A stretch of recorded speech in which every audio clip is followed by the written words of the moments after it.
No parachute with this one.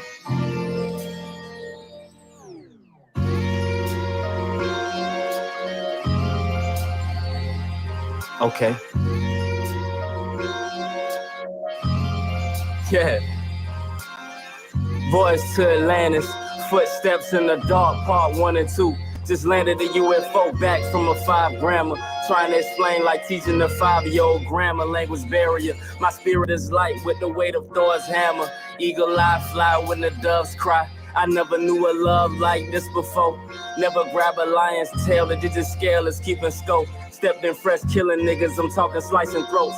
Blood splattered on your girl face, but she's smiling. Her facial expression acknowledged my perfect timing. Smelling like Versace, fresh coconut and watermelon. Mixed with some Zayu Bubba, niggas ain't never selling. Focused on the lesson, so if I lose, I'm never failing. Focused on the clues, the other side trying to tell me something. I can hear the whispers, I'm searching around like I'm key hunting. Russell Crowe, beautiful mind, baby, I'm number crunching. Top my bow with a grammar keep, nigga, I'm crop dusting. Tripping knowledge hitting quick, I can feel the tears coming. Yeah.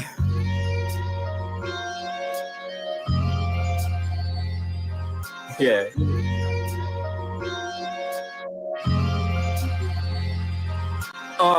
Boys to Atlantis.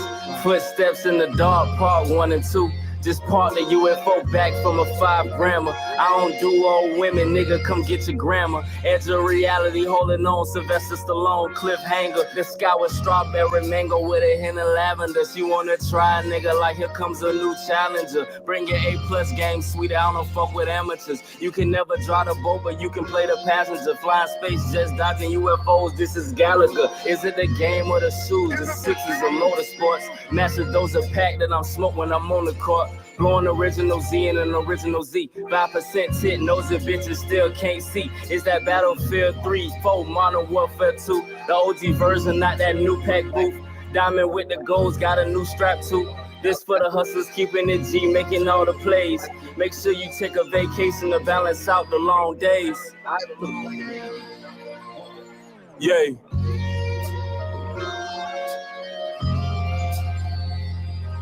Yay.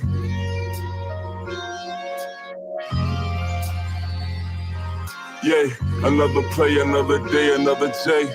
Another day, another play, another J. Another play. Check it, operation, get this money any way possible. Niggas going broke, into me it's not logical. Whether you got a pocket full of sacks or still in pocketbooks, stack it to the ceiling and vacation somewhere tropical. Smoking on that tropical, shit look like poison though. Damn a nigga high, don't even ask what it's going for. Yo.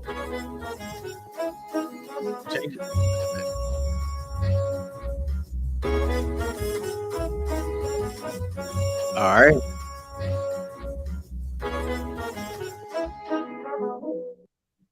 Welcome to 2024. We are 12 days into New Year, 12 days into New Year. This is season 4, Perspectives Facts Podcast, season premiere. First episode of the new year, episode 101. How's everybody doing? J Doug, how are you doing?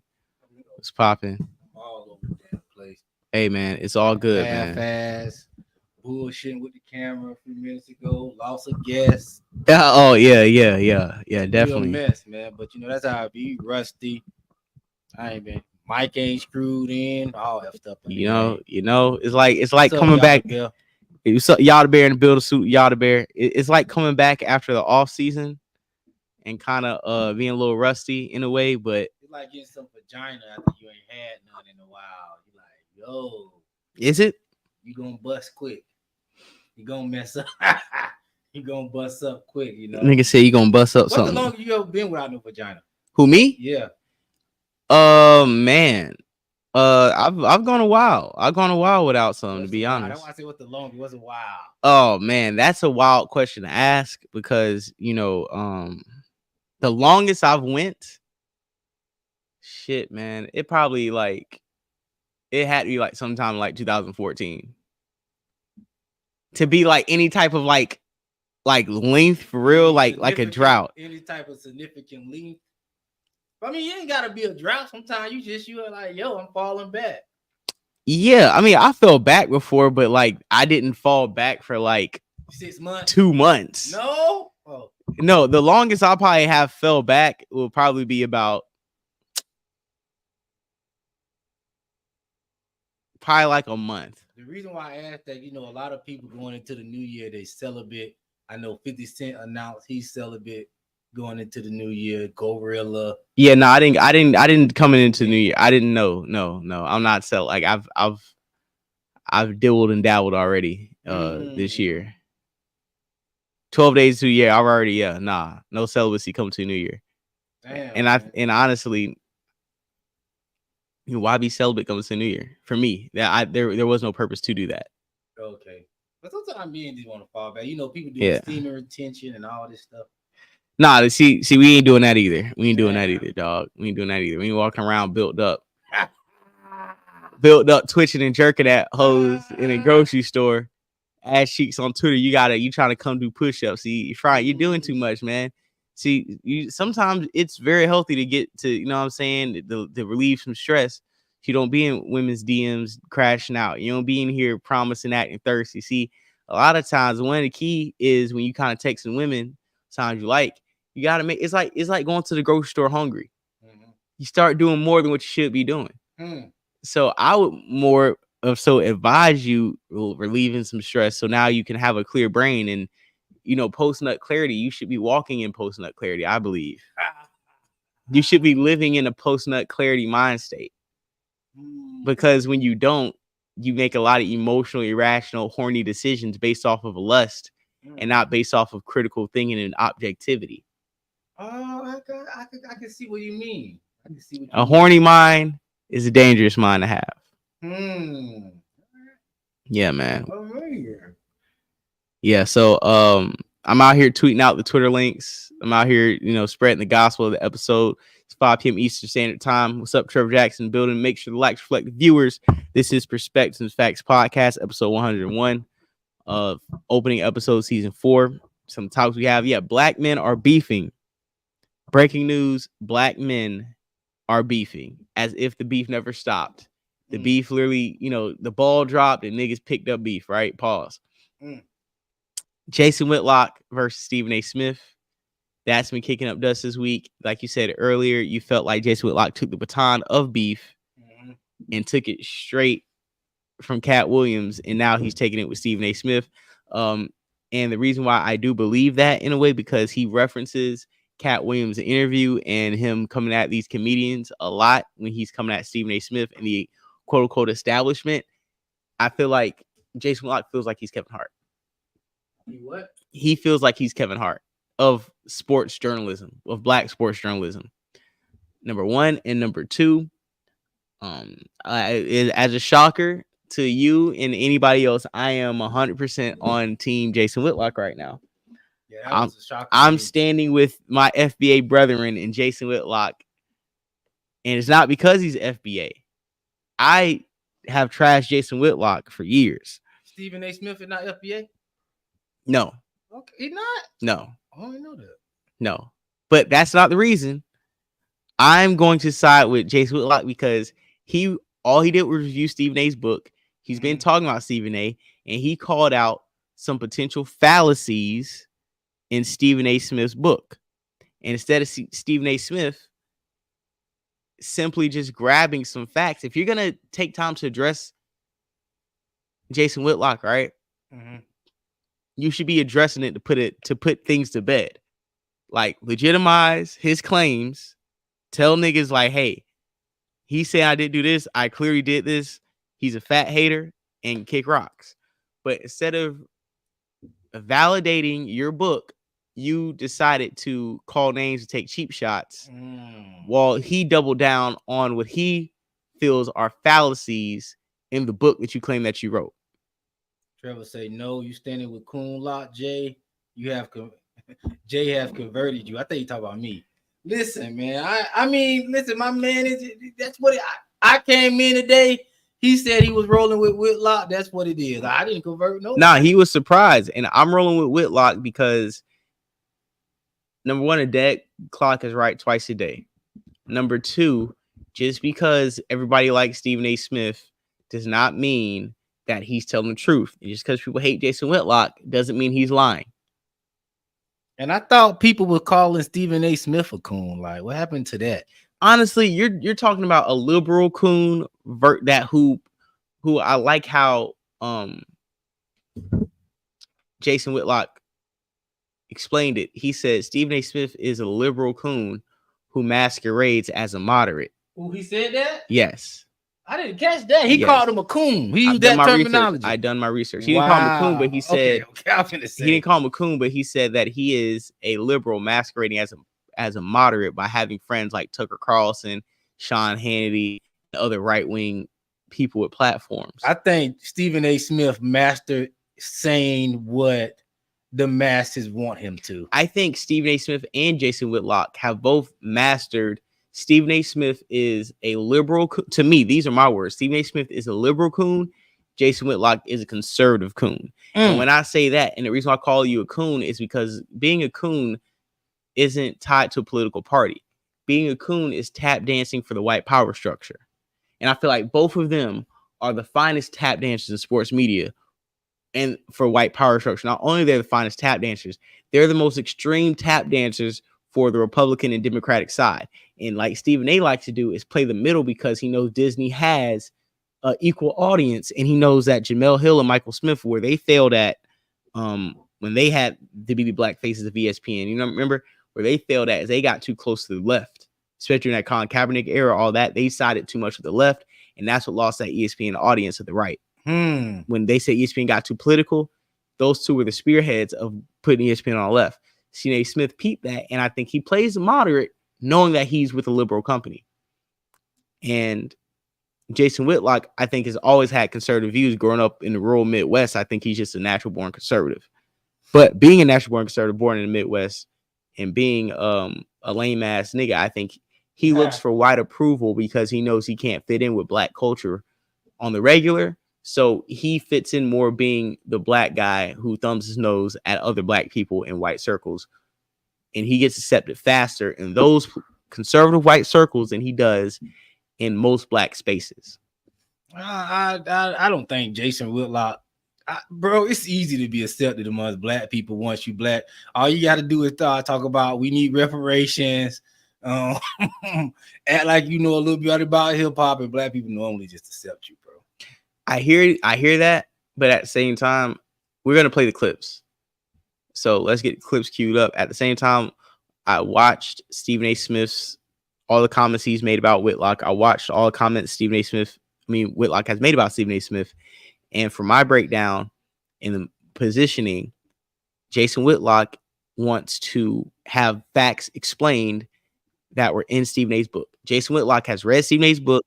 There are things in the book that does not sound true. And if you are the person you are, you need to address this, because if these are lies, then my claim that you are programmed and you were put here in sports media as a face to narratives, right? Because he brought up Dan Rathers. And this is why I like what Jason Whitlock has done. This is why people don't give Jason Whitlock credit for his surgical, slow walking strategy of slowly pulling back layers of Stephen A's story and building up the narrative of controlled sports media opposition.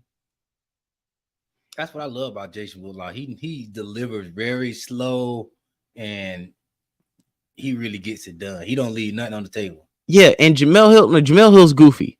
And honestly, like Jamel Hill, Jason Whitlock, Stephen A. Smith, to me, they're all coons in the same boat. They may have on a red coon shirt, a blue coon shirt, but if it was a coon awards, all three of y'all niggas would be top seeds in the playoffs.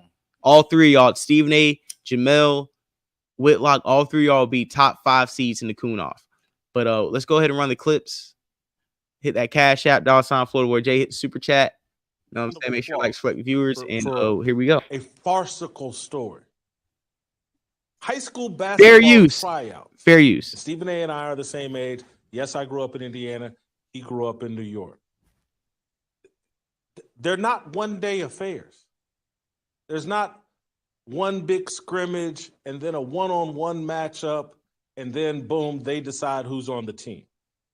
High school. We got a kid that is an associate producer, works the cameras for us.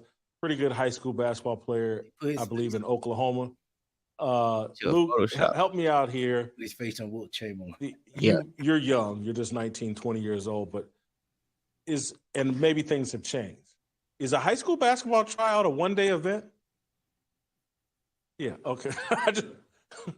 He just confirmed what it's 2 weeks. And so nothing's changed from my day in terms of like, there is no one-day scrimmage and one-on-one deal and boom, I'm on the team.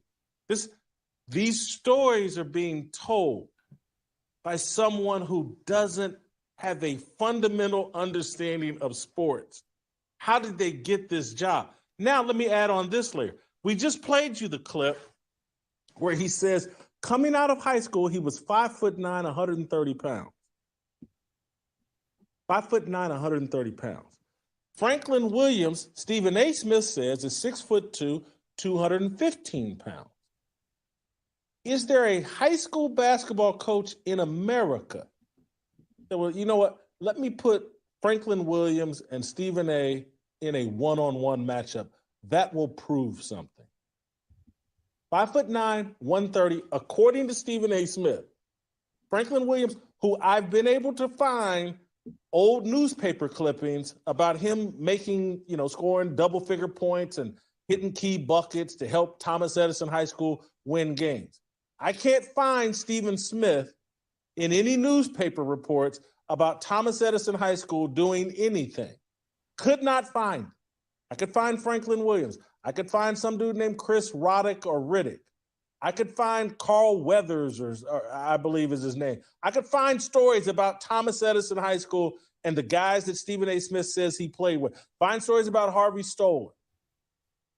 Stephen A. Smith, nowhere to be found, but he's telling people at 5'9", 130 pounds, he's taking on 6'2", 215 experienced basketball players in one-on-one matchups, and he's busting their ass.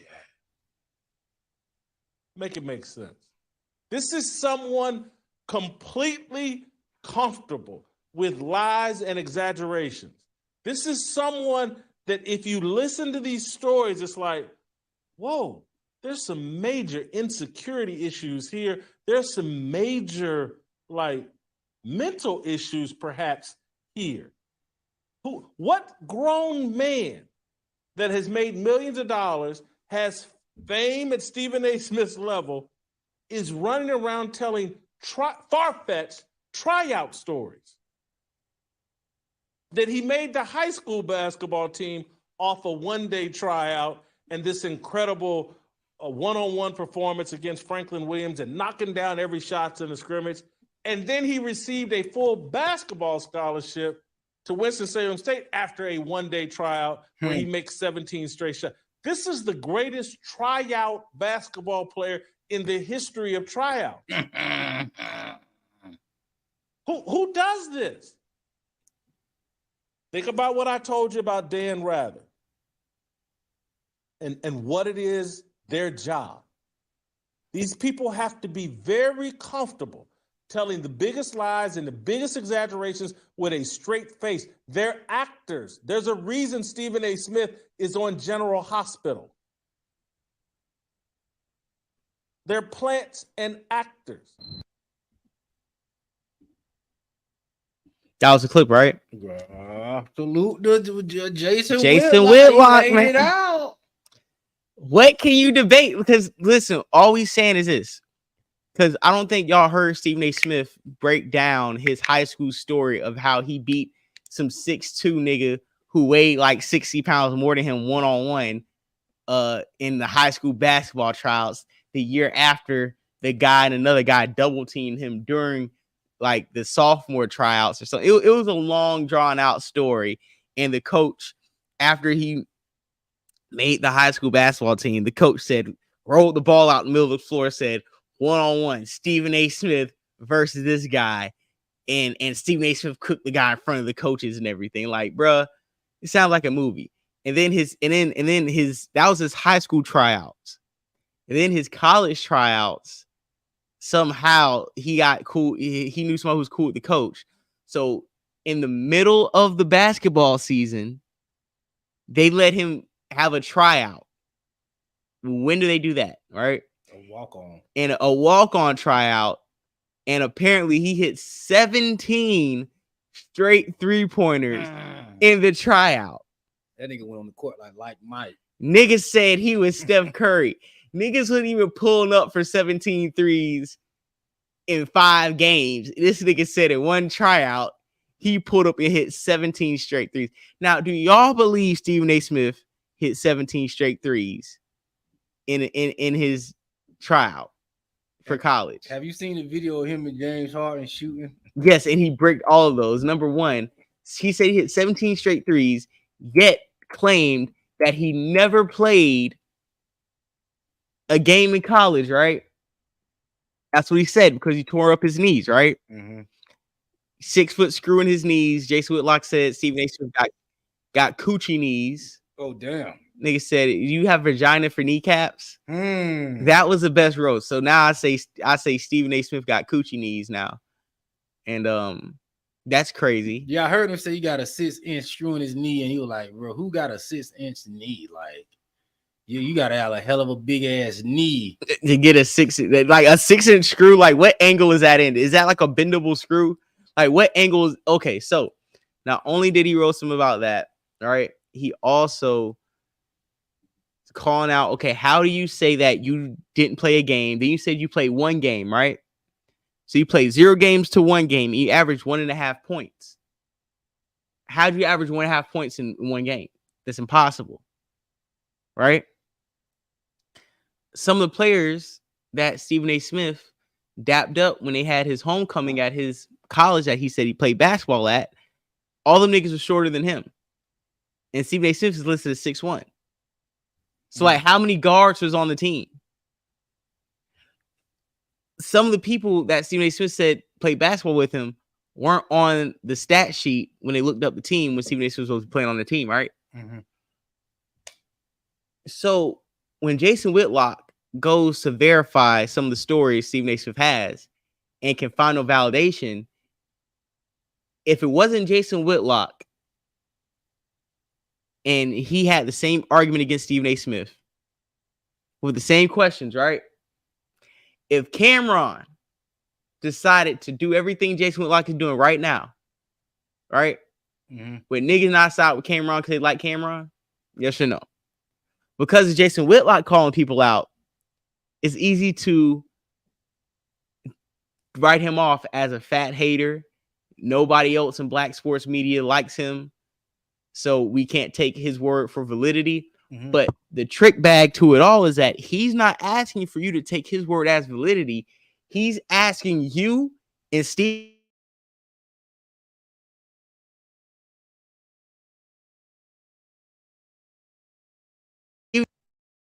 asking you, do you believe what Stephen A. Smith put in his book? And you know what I don't like too? And like you mentioned at the beginning of the show, he's literally doing the same thing Katt Williams doing, but people pretend like they like Katt Williams. I thought black people didn't really like Katt Williams no more because they were clowning him a few years ago. But that's why I say it's always based on who they like, who can come out and tell the truth. If you telling the truth and we don't like you, fuck you. You're a coon, you this. It don't matter what you're saying. We don't like you. But if it's somebody that they like, which I didn't, like I said, I did not know black people like the Katt Williams like this. Yeah, like him because I don't get it. I just don't get it. He's doing the same thing. I think the difference between Katt Williams and Katt Williams and the Jason Whitlock yeah, is Katt Williams has a history of being the people's champ. Katt Williams has a history for put money in niggas' pockets, for, you know, being around niggas. Like when the cameras ain't on, when the lights ain't on, Katt Williams has been there for a lot of niggas and a lot of black people, right? And yeah, the mainstream media, TMZ and all of them, Shade Room, they can trash Katt Williams, but Katt Williams still does sold out tours and shows and is in high demand constantly. Katt Williams has never not been in high demand since he came on the scene. So really, and we do have to be cognizant, the same thing Jason Whitlock is saying, the same thing Katt Williams is saying, with their similarities is they both profess that the industries, whatever industry, the entertainment, the sports, is all the same. And they want puppets and they want faces to represent certain narratives that they want to push. Both of them have that constant message in their campaigns, right? That's not a coincidence. And you got to look at Stephen A. Smith saying we look at Steve Harvey. That they were put in front of you for a reason. They really do play the same role. I can't say that. Only reason I can't say that because I know Steve Harvey business.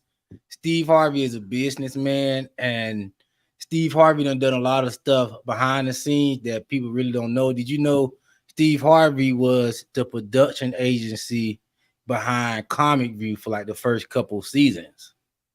He wasn't really on the show, but he was producing the show, Comic View. So yeah. And he was producing all his own shows. Steve Harvey got his own production company. That's why he's able to do like Family Feuds and different stuff. His production company does all that stuff. So I mean that's cool. I can't say that. I can't say him and Stephen A. Smith in the same. But now, Stephen A. Smith has his own production company. He runs his show with his own production company. Yeah, that's why I say. But Steve Harvey started out independent. You know what I mean? Steve Harvey. I mean, he was able to. Think about it. Steve Harvey, his job is low key before he sign certain deals is like as a comedian, you're really an independent contractor. You don't have to sign up under anybody to get a bag. That's what I'm saying. So he really hit that road and built his fans. Steve Harvey got fans, bro. I know like a lot of other young black people don't like Steve, but Steve is actually he's pretty good. I give Steve Harvey, his props, but at the same time,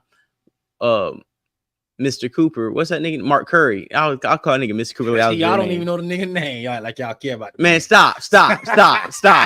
See, you gotta relax. No, Mark Curry said that he low-key helped walk Steve Harvey through his first TV show, and all Steve Harvey did was basically hang with Mr. Cooper and retell the Steve Harvey show and put himself in it, use Mark Curry's jokes, never put Mark Curry on tour, never gave Mark Curry any shine.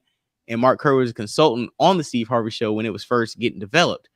So when I hear that you stepped on certain people and kind of took their shine or kind of took their wave, I got to sit back and really look at it in a way where it's like, okay, how much good have you actually done when like you tried to snake Bernie Mac, you tried to snake Katt Williams, you snake Mark Curry. You use his whole aesthetic to play this Steve Hightower role. You wore a man unit on your hair. Niggas in the hood thought you had the greatest tape up in the world, and we found out, nigga, that was a man unit. I think that's a disgrace. You know how many barbers were under pressure to try to give niggas a Steve Harvey lineup just to find out that it was fake? Like, if there's anything that disrupted the black community, it was Steve Harvey's tape up. Y'all just finding that out though? No, I've been knew it, but at the time, but J-Dub, what I'm saying is at the time, niggas ain't know. And we was giving our barbers a lot of flack because we was like, how Steve Harvey got the laser tape, but we ain't got laser tape up. And I do think Steve Harvey has helped out a lot of people in his personal life. I heard his barber owned a couple barber schools. He's a millionaire. Steve Harvey done put on some comedians too, though. He put on Said. But Said ain't that funny, bro. Stop it, bro. Said ain't that nigga, bro. Him and Said, honestly, to be honest, him and Said really two goofy, safe comedians that niggas can laugh at. Them niggas have never been no edgy comics. They never been no comics. We can't even really think of no Said or Steve Harvey joke that was so funny. Like they cool, but they're not really funny. And Katt Williams exposed that. And to get back to the Jason Whitlock situation, I don't want to get too much on Steve Harvey because that's the next topic, so we can segue. But the Jason Whitlock situation, I've got to stay with Jason Whitlock. If Jason Whitlock read your book, and he does book reviews, right? Jason Whitlock does book reviews.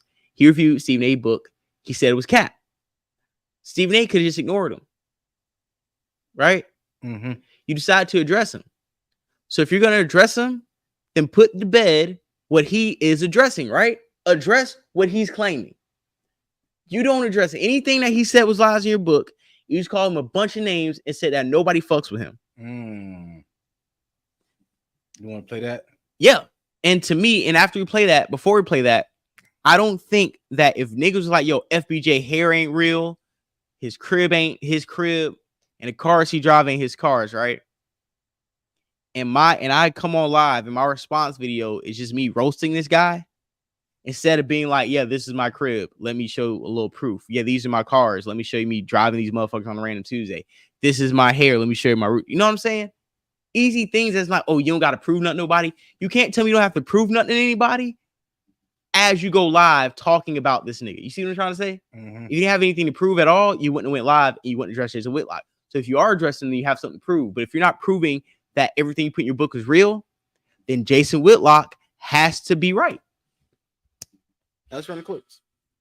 No, Jason Whitlock is Hit the like button, hit the subscribe button, man. You know what I'm saying? Make sure likes, reflect viewers in this motherfucker. You know what I'm saying? Perspective Facts Podcast, episode 101.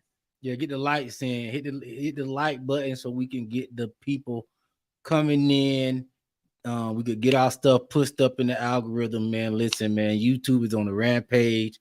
I done seen YouTube shut down a couple decent YouTube channels that were getting like thousands of views, and they barely can get over 20 views. Yeah, and we almost personally. Yeah, we almost have I think 5,300 subscribers. So yeah, man, go ahead, hit that like button, subscribe button, hit Cash App, $, Florida boy J904, Rondo in the building, Trevor Jackson in the building, Yada Bear in the building, and we're gonna play Stephen A. Smith, man. Wait, who got the better setup? Now that you say, because Stephen A. Smith or Jason Whitlock? I like Jason Whitlock's setup better. Me, I like setups where there's I don't want to see a green screen behind you.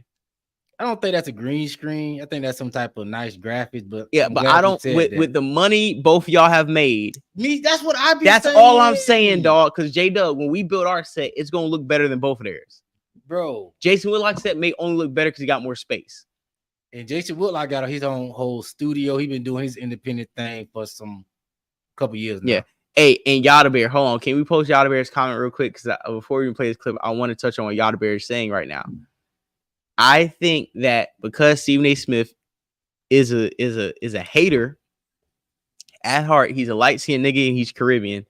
I'm light-skinned nigga, so I know when niggas just want to hate.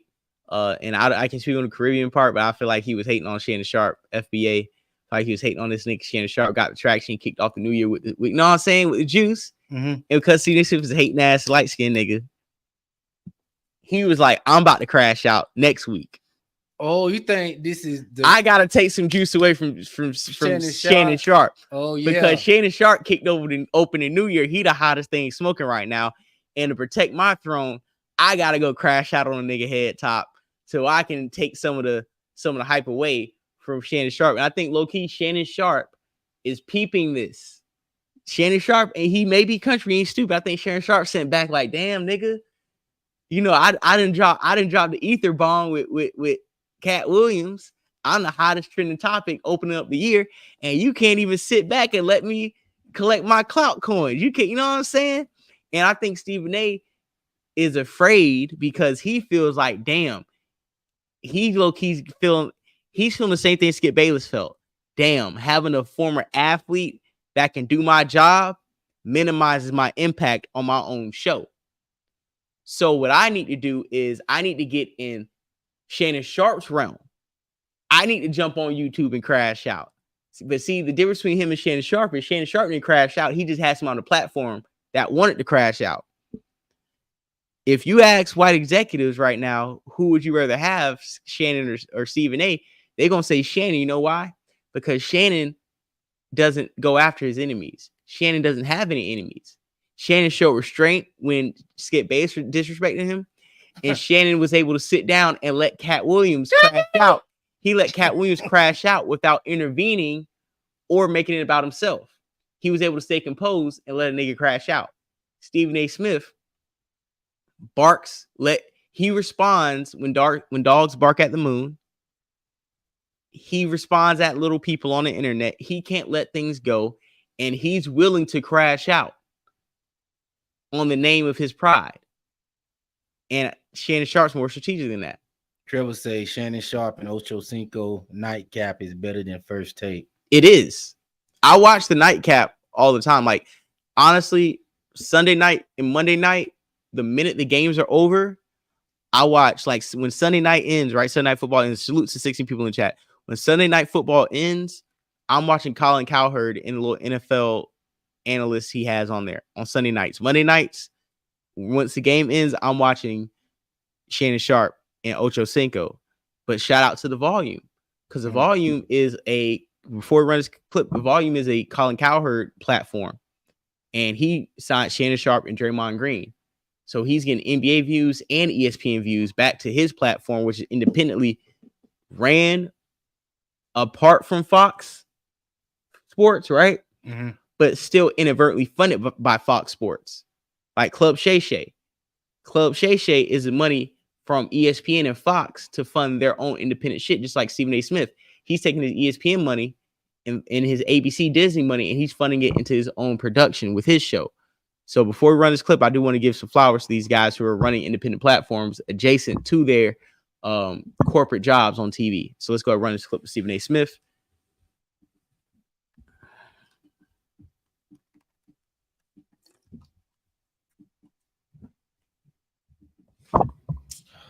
Why would you show a commercial? Oh, hold on. You motherfucker find any reason now to show a commercial on YouTube. Hey, that's why I gotta get YouTube Premium, man. Man, they go up on that shit. They like shit like $20. You have to pay you, man. Hey, salute to. Hey, listen, man. I know I got to. Hey, listen. While we wait for the YouTube commercial. Concrete fours. Oh no, these cement threes. Yeah, cement cement. threes. These concrete and cement is the same thing. Hey man, it can't be the same. I know y'all can't see it with the lighting and everything, but this is a sail off white, long sleeve right now. So it goes with the sail on the shoes. But we're gonna step out tonight. It's Friday night. And before we run this clip, you got it ready. But hey, I will be in Los Angeles next week, Vegas next week. If anybody wants to do content, do a podcast, do some shows, tap in with me this weekend. Let's book a space and let's do some content. We'll be in LA. Fun, yeah. Yeah, we'll be in Los Angeles Monday through Wednesday, and we'll be in Vegas probably like Wednesday night through Friday. So tap in and let's run this clip. Catch Florida boy Jay on Fig. Come on, man. Oh no, no! I rebuke that. You will not catch me on Fig. That don't mean just because you don't fit don't mean you buy no, but you might put some holes on the scroll. Nigga, no. Thought you were taking this pimping national. If we were, be out here talking about it on these live airwaves. Okay. So yeah, you're right about that. Harvey Stoller. It was Thomas A. Edison Vocational and Technical High School. I played there my senior year. I was in a basketball tournament at Fashion Institute of Technology where I dropped 27 points and got a scholarship because the coach came calling me after that and what have you. So turn this up. If you listen to him, I never had a scholarship to Winston-Salem State, even though it's on the books. Just call the university. But this man will tell you I'm lying. Did everyone see Stephen A. Smith's response to Jason Whitlock? He even went so far as to say my autobiography, where I talk about my mother, my father, my sisters. What it got to do about you being a capper? My hiring and firing and rehiring at ESPN. I didn't write it. I didn't write my own memoir, which, by the way, is a New York Times bestseller, something he wouldn't know anything about. That's sassy. Did you know that it's now on paperback? It just came out yesterday on paperback. Do you know that you can go to Amazon.com, straightshooterbook.com, or a bookstore nearest you to get my book in paperback? Do you know that when people are normally selling 10,000, 20,000, 30,000 copies, I've sold over 400,000? Did you know? But he will tell you, I didn't write it. He's seen my writing. Really? Smith would go off and seemingly confirm a report from Deadspin we brought to you previously. In it, journalist Greg Howard reported Whitlock tried recruiting Howard Bryant, Jameel Hill, Ta-Nehisi Coates, and Stephen A. None wanted to work with him. The key to all of this are the anecdotes that Stephen A. gives us. Here's a big one. While you were on Blaze TV, spewing that bull to people, did you tell them that? Did you tell them how you stood outside of First Take begging me to talk to you? Did you tell them that once this same article in Deadspin came out, weeks later you wrote a lengthy apology to me in an email, begging me to forgive you, pointing out how you were betrayed by this particular writer, so you know how I must feel that you betrayed me? Did you tell the folks that? Did you tell them? You fat piece of... Let's pause for a moment. The picture that we could envision of Jason Whitlock standing outside of First Take Studio, pleading with Smith to forgive him in his fedora and suit jacket is hilariously pathetic. It's similar to the story Mike Wise, a former writer at The Undefeated, shared. Whitlock called him sobbing. It was the first time I ever heard him cry, Wise said. From Jeff Pearlman, the public humiliation of having his baby, as in being the main editor of The Undefeated, taken away clearly hit him hard. In one snap of the fingers, Whitlock went from being the king of a highly anticipated website to a flop. If you're just a normal person, this level of setback is hard, but if you're Whitlock, the type of guy who twice pushes himself for the Pulitzer, that's true, who cites his own work as must-read, who takes pleasure in the shortcomings of colleagues, it has to be 100 Tyson Fury blows to the gut. You want me to bring up the other writers that wouldn't work for you? Why it took you nearly 2 years to get an article out? Because you ran that so bad you were running it into the ground? What a disgrace you were to John Skipper, the former boss of ESPN, or the host of others? Smith then gets into how years back he decided to stand up for Jason Whitlock. And then when Smith was suspended, Whitlock did the inverse. Here's what he did. There was speculation Stephen A. may or may not have used the N-word live on the air. Smith would not appreciate Whitlock's words. So what were they? I found them. And I want to read some of them to you. This is Whitlock. For the second time in less than a year, the Blackbeard paid to mask Skip Bayless's blatant N-word baiting, uttered N-word pleas on a national television platform allegedly reserved for non-profane professional discussion. For years, ESPN pitted a parade of attention-starved, mostly black stooges against Skip to legitimize and sanitize Bayless's over-the-top attacks on T.O., Chad Johnson, LeBron, and all the other low-hanging black fruit. Longing for the summer? Long no more. Rio Hot is All right, so from that, J Doug, what is your thoughts on this? I really don't have too many thoughts. I just feel like, it's other, like he trying to pull other people into this mess. Just talk about what you did, what you and Stephen A. got going on. We don't need all these witnesses and everybody you trying to bring into it. I just feel like address what you need to address. If it's true, say it's not true. If it's true, say it is true, and keep it moving. All this, nobody else like you. What about when you did this? You call this person ground. Yeah, I don't want to hear about. I don't want to hear about like how many people don't fuck with you or don't fuck with Jason Whitlock, because that's not the conversation. That's not you discrediting him as a person. Doesn't mean he didn't get the time on his watch right. Yeah. You see what I'm saying? Yeah, don't mean he tell the truth. Like if the person you despise says it's daytime and your clock says 1 p.m., you can't disagree with him just because you don't like Jason Whitlock. Jason Whitlock read Stephen A.'s book and he has valid questions and did research for some of these claims in Stephen A. Smith's book, his autobiography, don't check out. And Jason Whitlock is asking for clarity. Instead of Stephen A. Smith providing clarity, he responds with insults and a laundry list of people that don't like Jason Whitlock. And to the naive, emotional supporter, Stephen A. Smith can sway you because you're disdain for Jason Whitlock. If you can pull your emotions out of it and look at this objective conversation from journalist A and journalist B with no name, I think 90% of this audience would side with Jason Whitlock. Me being a self-professed Jason Whitlock hater, I'm even siding with Jason Whitlock. And J Doug knows I don't side with Jason Whitlock at all, because most of his points to me are asinine. I don't know about that, but But for this particular conversation,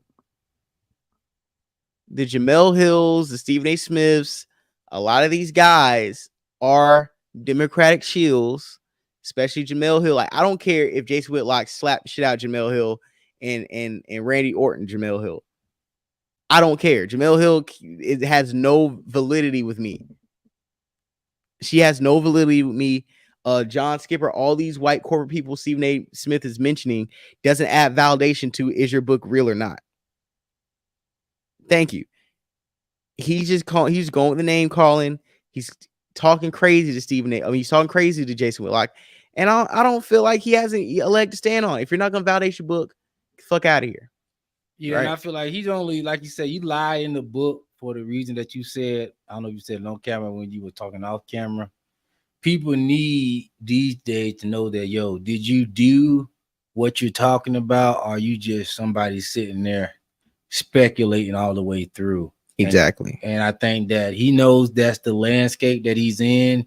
He's been getting punched on about that for years.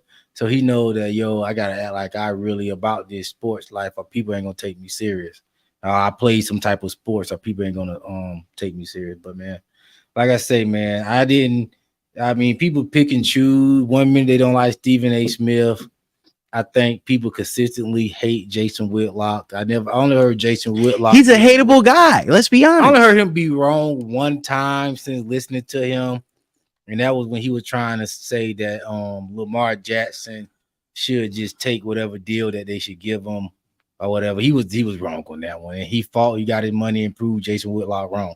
He was wrong. But other than that, I never heard Jason Whitlock be wrong. Not yet. All right. So you want to go to the next topic? Yeah. You want to bring up Gilly? Yeah, Gilly. Suit Trevor Jackson TV. You know what I'm saying? If y'all appreciate the show, please hit the like button, share it, repost it on Twitter. You know, just hit the retweet. Just hit the link button. Twitter is gonna repost on Twitter. You share it, like it. You know what I'm saying? The cash out, super chat.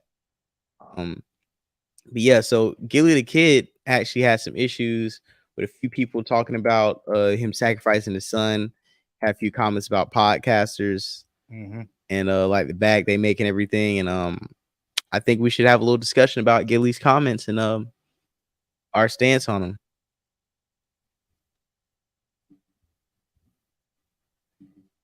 But this is the worst time to be on the internet. It don't matter where you go, World Star, this, that. Everybody got a commercial for you. And I didn't remember it wasn't always like this, folks. You used to be able to get on the internet and just chill. Those days are done. Everybody trying to get their money, but get your bag. But they still get money. Hey man, any day you can't force steak on a chicken tender asshole. I don't even know what that means, but it just sounded very good. You can't force steak on a chicken tender bitch. Oh, okay.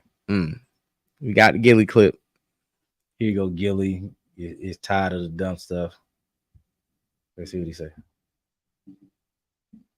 Murdered out here in these streets. I mean, how could you ever disrespect a man's child that got murdered out here in these streets? I mean, rest in peace, first and foremost, to your son, man. That is honestly one of the things that pisses me off the most. And I wouldn't even mention it if it wasn't getting thousands of likes. People are like, see, the fucking Illuminati sacrifice. Illuminati. That makes my blood boil that they would use a situation like that. That's like so tragic. The Illuminati sacrifice and all that dumbass shit online. The Illuminati came down North Philly and killed my son. Shut the fuck up. I see some dumb shit like that online because you niggas trying to get views and likes. What Jay-Z say? You get so good, they wish the devil on you. Yeah. But one day, Logan gonna lighten up. I'm gonna tear y'all ass up. I'm gonna light y'all the fuck up.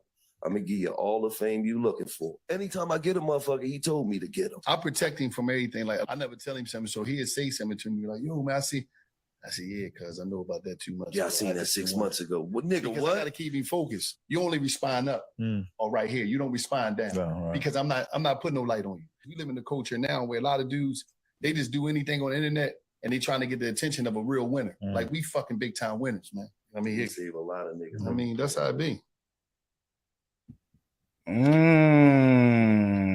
I mean, honestly, I definitely hear what Gilly's saying. How could you ever? But at the same time, that's what niggas is gonna do. That's the internet. That's like me getting mad that people call me crazy names on the internet. Like, all you need is a little bit of clout. All you need is a tad bit of prominence. Yeah, Hassan Cameron went hard on that narrative. You're right about that. Yeah, but Gilly got to understand, once you become a public figure, you're food to the trolls. So nobody wants to hear you sit up here and talk crazy or act you angry. And I understand your situation, I understand how insensitive it is, but this is what happens. You know what I'm saying? And you know what it is, bro? A lot of Streets people, ain't got no love, Gilly. They don't and I come up from the Illuminati era on YouTube and stuff when all that stuff Same was here. prevalent. I don't think people understand the way that stuff was trying to be explained back in the day. The way I understood it was, when something good or amazing happened in your life, the universe automatically makes something bad happens in your life. So it's not really, it's two different forces pulling at you.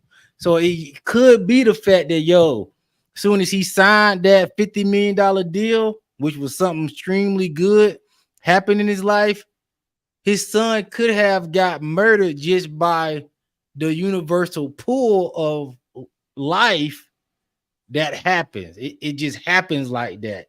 Even sometimes if you have newborn people in your family born, somebody in your family will just fall off, or somebody in your life will fall off for, to make room for new stuff. I don't think is what people made it seem like, some fraternal order Illuminati person going to come out and just kill one of your family members for you to get a check. I don't think it happened like that.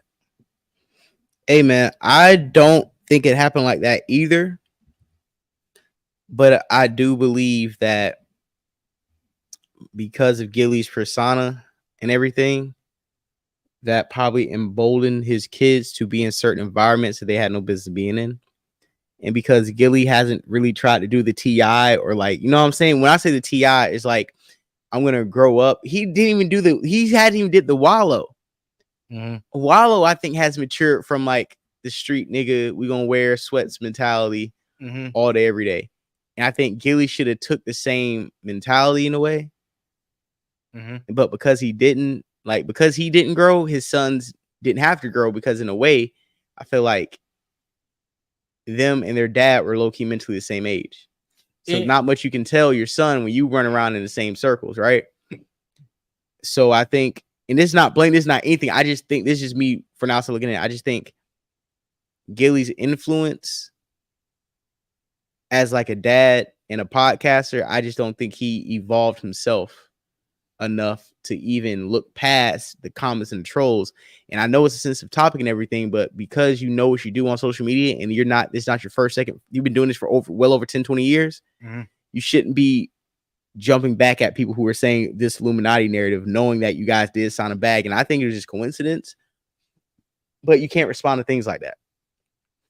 Yeah, and to go with what you're saying is, I don't think he could probably do the T.I. thing, because T.I. kind of raised his children as a rapper. Gilly raised his children as a street nigga. And I don't think his son was ready to make that transition. You know what I mean? And a lot of times, just because your parents got money don't mean you got money. We got to keep it a buck. You know what I mean? Sometimes, especially if you grown, your parents get the bag when you grown. It's like, this daddy bag. You better, got mine, you better get yours. So it don't necessarily mean that Gilly was breaking bread off to his son like that. And he could have, I don't know. But to me, like, I just don't get these young niggas being in the way like that, dog. I'm just out the way. I got a bag, I'm out the way. But some people just want to just be out there. I mean, it's young, it's whatever. But all right. Do we have another Gilly clip? Yeah, we got another Gilly clip. All right, let's run it. Perspectives Facts Podcast. So to everybody here, this is an afternoon show. We want to kick it off in the afternoon. I think me and J Doug, our main plan for while we're getting this together, our main plan this year is to do more afternoon shows. Not only because Star usually goes live in the nighttime. We're gonna go live at low-key a different time, number one, and number two, after the shows, I want to be able to cut the clips and edit them. So by 9 o'clock, when the masses are coming to YouTube to watch stuff, not only we have a full episode already up and running through the algorithm, we got the clips that are more relevant that can be running simultaneously throughout the day. I don't want to wait the day after a pod to drop clips. I want to drop the clips simultaneously with the pod on the same day. And I think J Doug low-key agrees with that. So more afternoon shows in 2024. And this video that we finna watch is coming from Chicks Smooth. Salute to my guy Chicks Smooth, man. Fair use, man. Hey, if it wasn't for Chicks, where would we be in these streets, man? That's a wild picture of Nori. That's a wild picture of Gilly. Yeah, that is a wild picture of both. That's a wild picture of Act, but it's Act's fault. Joe's the only nigga up there that looks like cool, bro. Everybody else look crazy. Gilly like an Ethiopian. Now you guys know. Let me get this roast off. Gilly looks like a starving Ethiopian. Goddamn. Yeah, let's full screen and just go to the picture real quick because I need niggas to see what I'm talking about. Okay. I'm sorry, I'm really jumping around. That picture just fucked my head up right now. I'm like, yo, who the fuck are these niggas? Okay, yeah. Okay, Gilly looks like an Ethiopian post office worker asking him to borrow change. Goddamn. Like Uber Eats driver. He like an Uber Eats driver waiting for his tip. That's how Gilly looks. Nori looks like he's ready to rob you or touch you.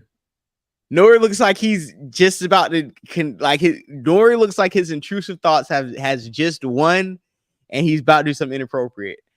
Act looks like he stuffed 8,000 glizzies in his cheeks.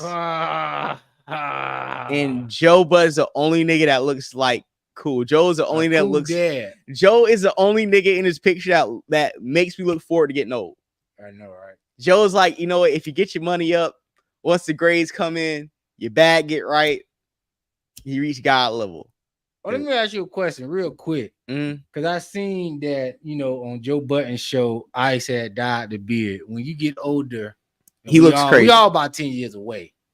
Yeah. Would you let the gray come in, or are you gonna dye the beard for another run? Oh nah, certain women that I've dealt with, they waiting for salt and pepper FBJ. I don't mind. I think when it comes in, I'm gonna be fire with it. First of all, not to toot my own horn, but I think I'm fairly attractive. So I think me with gray hair wouldn't really do any harm. I think it would just enhance certain things. So I'm waiting for the gray hair. I'm embracing getting older. I'm going out like Rick Ross. Yeah, you Beijing it. You gonna do the Beijing? I'm gonna be 60 years old with a black beard. Nah, dog. We can't roll like that. I'm rolling like because Rick Ross still look young. Rick Ross look like he literally haven't aged since he came out. Rick Ross probably looks closer to TD Jakes. Without the Beijing, yes. Him and TD Jakes are doppelgangers. But he Beijing in the hair, he Beijing in the beard, he getting it sharp. All I'm saying is this, right? For me personally, I'm gonna embrace the grays that come in because I take care of myself. You know what I'm saying? I make sure I work out, make sure I'm in shape, and make sure I got a great skin routine.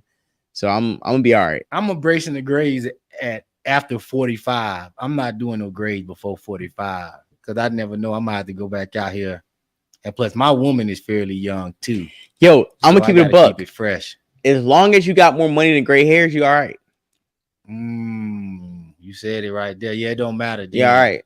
I promise you. Yeah, but if you got to be a 40-year-old broke nigga in the club, you better put some Beijing in your shit. Yeah. You can't be getting gray hairs and you still talking you establish. You can establish yourself. I'm not putting time on anybody. But we all got saying 24. Yeah, 40. 45 is not too old to turn it around and get it right. But all right, so let's play this clip from Chicks Move. We over here getting off topic, talking about these old niggas. Let me see what we got with this game. Turn up a little bit. Got it right here. List that came out over the last year compared to any of you black podcasters, or does he? Now, you guys know there's been a bunch of lists that came out over the last year and a half, the top black podcasts in the urban space. The list has pretty much stayed the same. Obviously, you got Joe Budden Podcast, you got Nori Drink Champs, Rap Radar is always there, The Pivot, Rory and Maul, Academics Off the Records, It Is What It Is, snuck in last year. Obviously, you got Gillian Wallow Podcast, The Breakfast Club. Now, obviously, a lot of these lists are put together by fans. They're not actually meant to be taken seriously, kind of like B-Dot anytime he drops his top 10 albums of the year list. It's only meant to start a conversation between fan bases of the podcast, but Gilly sees it a whole different way. According to Gilly, they're always trying to pit black podcasts against each other, but you never see them doing it to white podcasts. Here's what Gilly said. I was worth a game real quick because I I woke up and I jumped on the gram, and the first thing that came by said the top black podcast of 2023, and it had us on there. And I'm like, this black on black crime. I never seen the top white podcast of 2023, I never seen that pop up because they could just live in their own space. They ain't in no competition with each other. Everybody could do what they do, live in their own space and get their money. But niggas, it always got to be a competition with niggas. That's what it got to be. I'm not in competition with none of y'all. Me and Wallow was in competition with ourselves to be the best fucking version of ourselves. We ain't in competition with none of y'all because when we look at our bank account say we won. So salute to everybody, but we not doing this black on black crime shit. And first of all, we not no fucking podcast. Let's get that right. We one of the biggest media outlets in the fucking world. Man. Do y'all know another podcast that do Gilly Fest? That bring 15 artists plus Meek Mills and the Baby? I'm confused. Do y'all know? Can you tell me another podcast that do Gilly and Wallow KO parties? Where you sit 3,000 niggas in an arena and do 37,000 pay-per-view buys to see some niggas from the streets fight? I'm confused.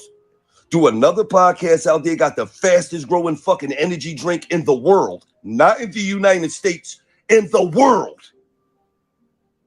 I'm confused.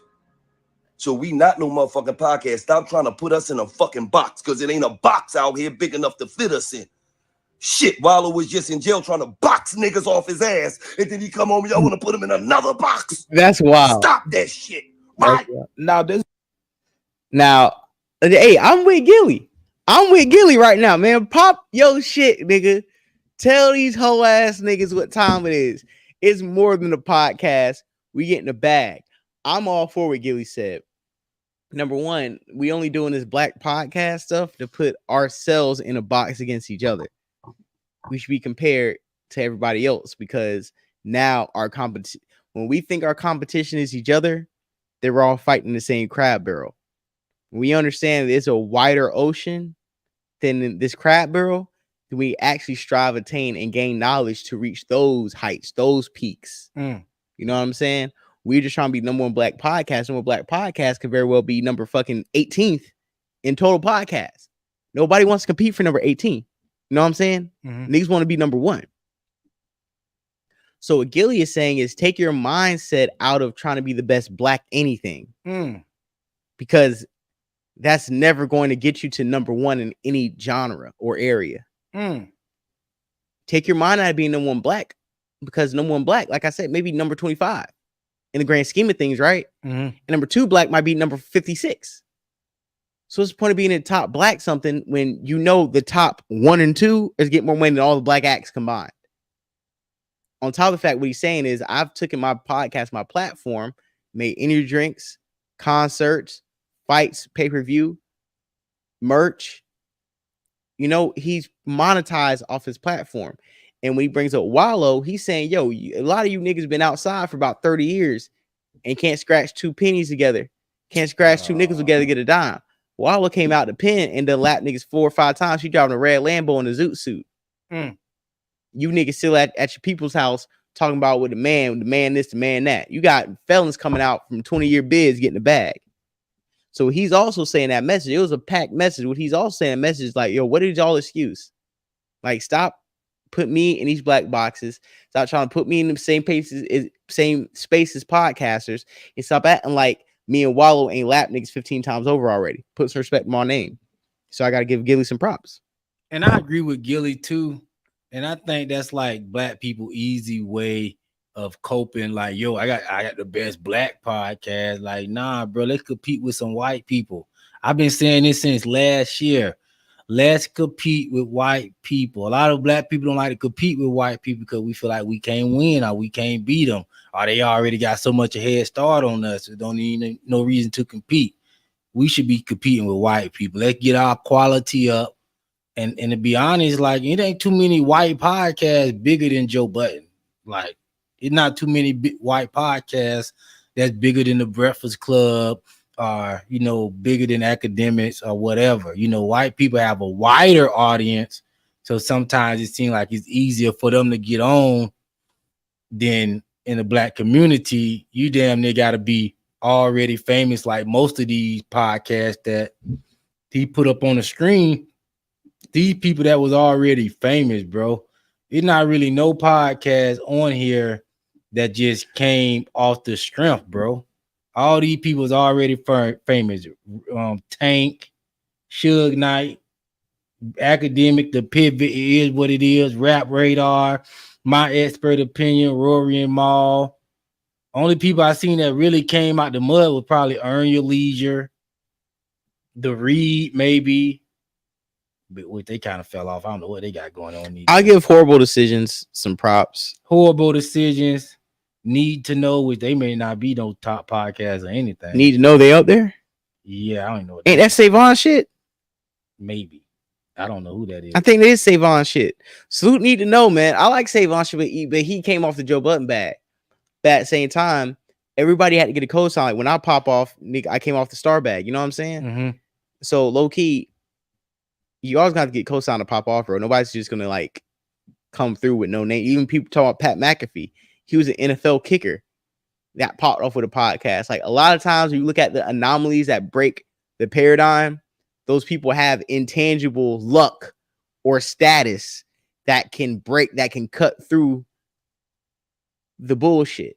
Are you like academics? You started on, you was ahead of the curve. You know what I mean? Academics was like right. ahead of Innovative, the curve. innovative. Yeah. The Read was ahead of the curve. Right. Earn Your Leisure. Ahead of the curve. I just got one of them not too long ago, about maybe a year and a half. Yeah, ago. I've been on them a few years ago. Mm-hmm. They were kind of cooking up. I think the Dame Dash interview narrative and everything kind of helped them start the black entrepreneur, the hunger in black entrepreneur dialogue. So salute them. We got another topic. Want to go to the next topic? Yeah, and people like Rap Radar, they like industry plants. They got man. Those are Jay-Z pays for streams over there, bro. Nobody's like, oh, what's the new Rap Radar? I've never in my life, I never heard a nigga hit me up like, bro, you heard the new Rap Radar? Never. You heard B Dot and Elliot. Yo, Elliot is another beige hater. Yo, we got one more beige nigga get out of pocket before I start a war on beige niggas 2024. Where do you want to go? Do you want to go to Katt Williams or Septum Ring Theory? Let's go to Septum Ring Theory, then go to Katt Williams. Yeah, we'll close out with Katt. Yeah, close out with a strong topic. Okay, let's show the Venn diagram first. You got the Venn diagram? Let me see if I can pull it up. I want to show you guys the Venn diagram because we have a lot of conversations, especially about I want to say black women, black leftist liberal women and their opinions. Now let's pull this up, right? We have the far left Septum Ring girl and the neo-Nazi fascist, right? Now, if you look at the comments, both of them can find common ground in the hatred of black men. Cishet black men from Black Women's Spectrum Ring Girl Theory. Most of the narrative is cishet black men are the weakest links. They're the most uneducated and violent. They are a burden to the community, just a bunch of bullet bags, right? That's what we hear from certain people. Far right neo-Nazi. Niggers are a stain to Western civilization. The men have the lowest IQ of any race, and they're the most violent, just a bunch of bullet bags that need to be shot, right? This is the narrative we see on Twitter. And salute to our brother, Terrain Walker, on Twitter and social media, who has coined the term Septum Ring Theory. And he is speaking on it. And J Doug, I want to play this audio at least maybe 2-3 times for people to grasp what he's saying and to have a concept and a comprehension of the conversation that we're about to have. So let's go ahead and run it. Make sure the likes and reviews, the likes reflect the viewers. Hit the like button, subscribe, share. We're going to run this about 2-3 times because I want to have an open discussion about this topic. For the record, I created the term. Like most ideas that don't do the community any good, they started here in academia, or as I like to call it, wackademia. There's a strain of the humanities and in certain threads of feminism that label all males, regardless of their socioeconomic status, as predators or potential predators or patriarchs. These theories mostly stayed in the academic sphere until the 1980s, when certain materials and certain books and movies began to move these ideas out into the wider world. Even then, they didn't gain a lot of credence because only certain people saw that material. What changed the game was this. The rise of social media, and this app in particular, created a perfect storm of celebrity obsession, stan behavior, anonymous fan art. So academia could easily fall into those spaces and begin to proliferate because you could say these things anonymously without any backlash. With the decline of that app, a lot of people who believed in these things began to migrate to different platforms, especially this one in particular. The danger here was those crack brain ideas were beginning to mix in with real ideas that tied into like actual social justice work. And the problem now is to try to extricate those ideas from real work and real credible theories. These hateful septum ring theories are so intertwined with theories that may be beneficial to the collective that it's almost impossible to separate them. But you can be sure that whenever you hear a crack brain theory, it's usually being said by somebody with a septum ring. You think I'm exaggerating? Take a look. Septum ring. Septum ring. Pro-black black men are septum ring. Are you getting the idea? So to sum up, septum ring theory is really just anti-black misandry glossed over with some 7-syllable words that make people sound good. And because the majority of people who sell this gibberish are melanated, it gives them cover. So they're not considered anti-black, and they can cover themselves with a veneer of pro-blackness. Let's talk about septum ring theory. For the record, I created the term. Like most ideas that don't do the community any good, they started here, in academia, or as I like to call it, wackademia. There's a strain of the humanities and in certain threads of feminism that label all males, regardless of their socioeconomic status, as predators or potential predators or patriarchs. These theories mostly stayed in the academic sphere until the 1980s, when certain materials and certain books and movies began to move these ideas out into the wider world. Even then, they didn't gain a lot of credence because only certain people saw that material. What changed the game was this. The rise of social media, and this app in particular, created a perfect storm of celebrity obsession, stan behavior, anonymous fan art. So academia could easily fall into those spaces and begin to proliferate because you could say these things anonymously without any backlash. With the decline of that app, a lot of people who believed in these things began to migrate to different platforms, especially this one in particular. The danger here was those crack brain ideas are beginning to mix in with real ideas that tied into like actual social justice work. And the problem now is to try to extricate those ideas from real work and real credible theories. These hateful septum ring theories are so intertwined with theories that may be beneficial to the collective that it's almost impossible to separate them. But you can be sure that whenever you hear a crack brain theory, it's usually being said by somebody with a septum ring. You think I'm exaggerating? Take a look. Septum ring. Septum ring. Pro-black black men are septum ring. Are you getting the idea? So to sum up, septum ring theory is really just anti-black misandry glossed over with some 7-syllable words that make people sound good. And because the majority of people who sell this gibberish are melanated, it gives them cover. So they're not considered anti-black, and they can cover themselves with a veneer of pro-blackness. All right. We're back, and I want to know, what do you guys think about this? Personally, my opinion about the septum ring theory, I think is true. I think we do have a segment of black men and women who preach pro-blackness, but they're really anti-black. Well, I hear what you're saying, but a lot of pro-blackness sounds anti-black to a lot of people nowadays. Because I'm the most pro-black person, but then people say I'm anti-black. So I can't really go for that, because if you tell black people like, yo, we don't need white people, we should stick with our own, don't be running to the white man, people say that's anti-black. I think that the spectrum ring or septum ring theory, I think it has a good point. A lot of our woke leftists neo soul men and women with septum rings and like overcompensate for their blackness most of the time have white partners and are new blacks. When I say new blacks, they didn't realize the gravity of blackness until they went to college and learned a particular curriculum. You know what I'm saying? That radicalized them. They didn't learn blackness from being outside, from their parents, their grandparents, their uncles, their aunts, their older cousins telling them, hey, this is usually what it is to be a nigga, how it is outside. You know what I'm saying? They weren't educated like in hand, you know what I'm saying? Like on the block. Mm-hmm. They don't have firsthand experience.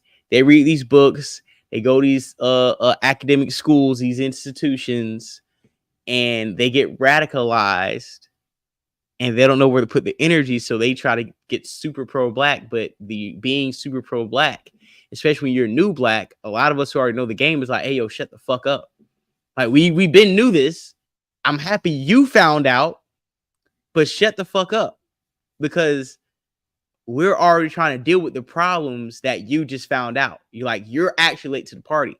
A lot of these people go through the journey of pro-blackness, and one part of the journey in pro-blackness that people don't want to realize is the pipeline when you are so enthusiastic about liberating black people to the point where you realize there's no hope to save all black people.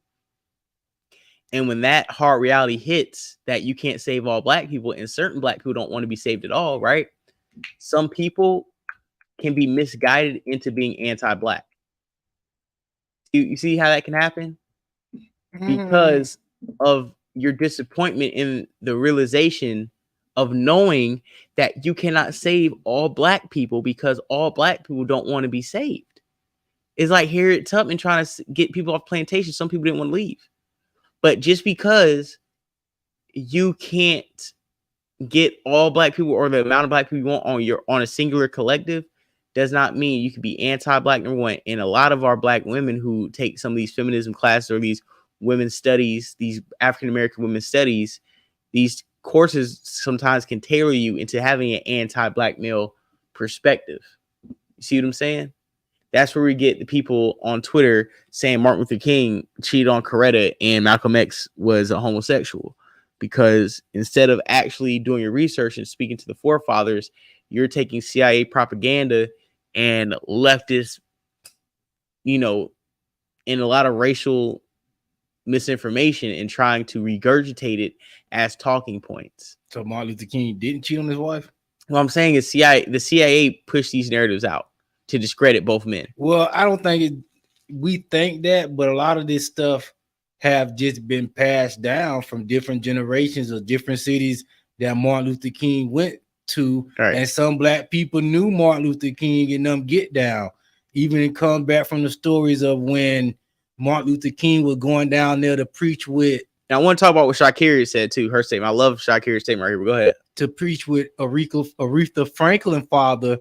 Black people used to talk about all the freak-offs and stuff they used to have in the basement of the church. And some people rumored that Martin Luther King, because they know Aretha Franklin father, they knew how Aretha Franklin father was pimping them out. Either Aretha Franklin said this stuff. So a lot of people speculate that, Aretha Franklin was in love with Martin Luther King because she was getting, he would provide that. Yeah, but that's wild. But listen, this is the stuff that's what I'm saying. It's not all propaganda. This is some stuff that's been happening, and we like to pass it off like, oh, we don't know if that to be true. Some of this stuff was really going on. I don't think we can sit here and say that Martin Luther King was getting Aretha Franklin back shots. Hey, some people say he was. Some people say that was giving like Aretha Franklin back shots. You say when the pastor used to come from out of town and preach, you give him a woman to go down there and have a good time with. That's some wild shit. Yeah, Shakira said, I think it's inaccurate because assuming certain rhetoric looks a certain way is dangerous. I do agree with you, Shakira. I do agree with stereotyping certain looks is dangerous rhetoric. But I think it is also healthy to observe a common thread in a particular rhetoric, right? And to identify certain characteristics in different rhetorics. Would you agree, J-Doug? That we may not be able to generalize. Hold on, J-Doug. What I'm saying is this. We shouldn't characterize one demographic to speak for a narrative, right? Mhm. But we should pinpoint what that narrative looks like and who looks like the type of people to spew certain narratives. And if there is a majority or minority of certain individuals that have a habit of preaching certain narratives. If I see 3 white bald dudes walking down the street in all black, Mhm.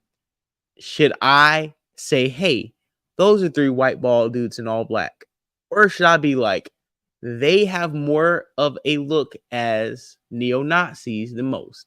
If I see 3 black guys walking around in shiesties at night, should I give them the benefit of the doubt, or should I cross the street and walk on the other side of the street?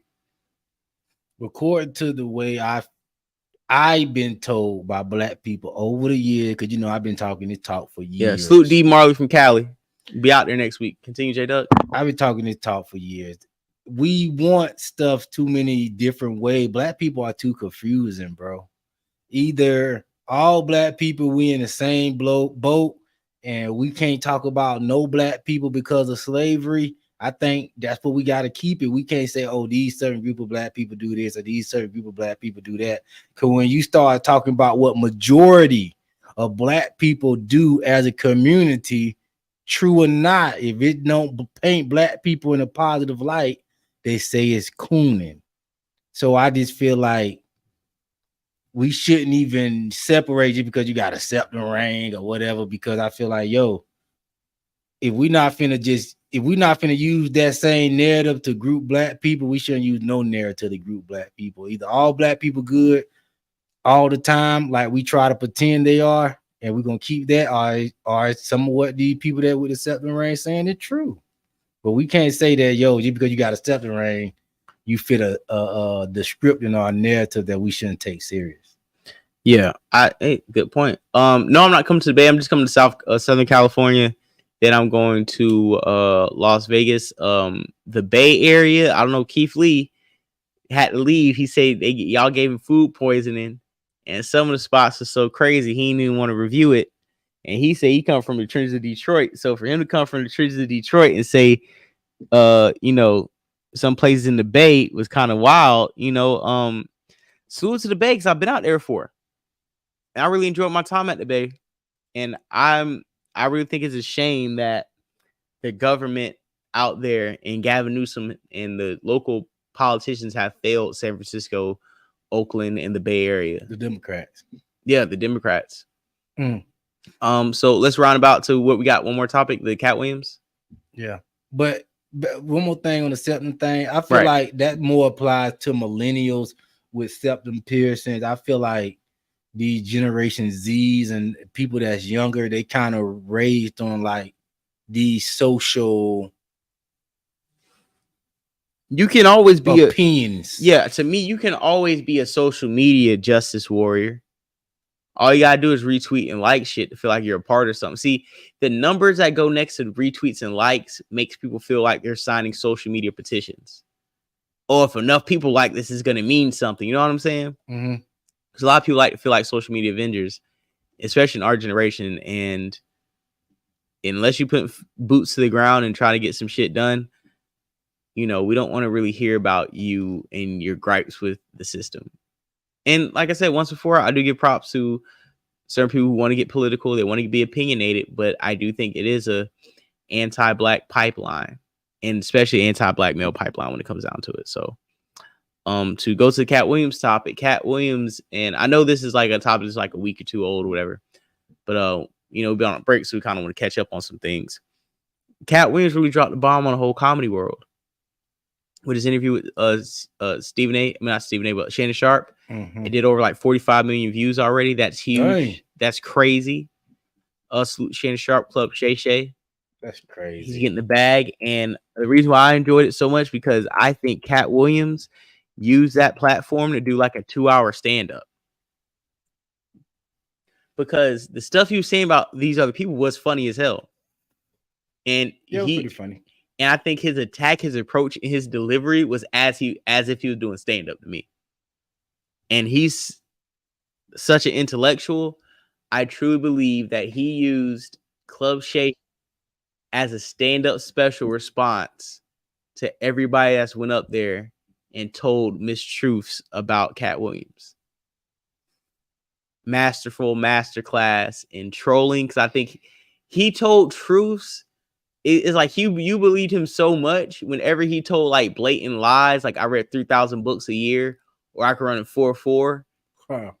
You either believed it or you were smart to know this nigga trolling, and this is why we fuck with Katt Williams. So let's go ahead and play the clip.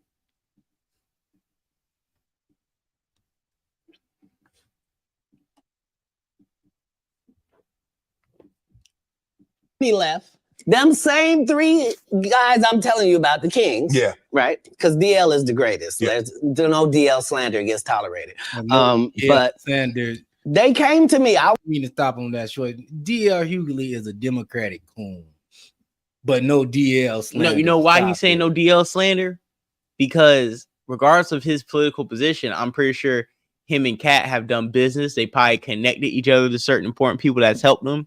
Mm-hmm. And just like me and you sometimes, you might not have the same political opinions, but you still my dog. And I'm not taking any J. Doug slander, right? You could be on a platform talking crazy to me. I may call J. Doug, be like, nigga, you was on Vlad talking crazy the other day. And me and him have a back and forth debate, and that's still my dog. And I think that's how Katt Williams probably views DL Hughley. Do you agree? Obviously, yeah, because I'm like, yo, that's who need all the slander.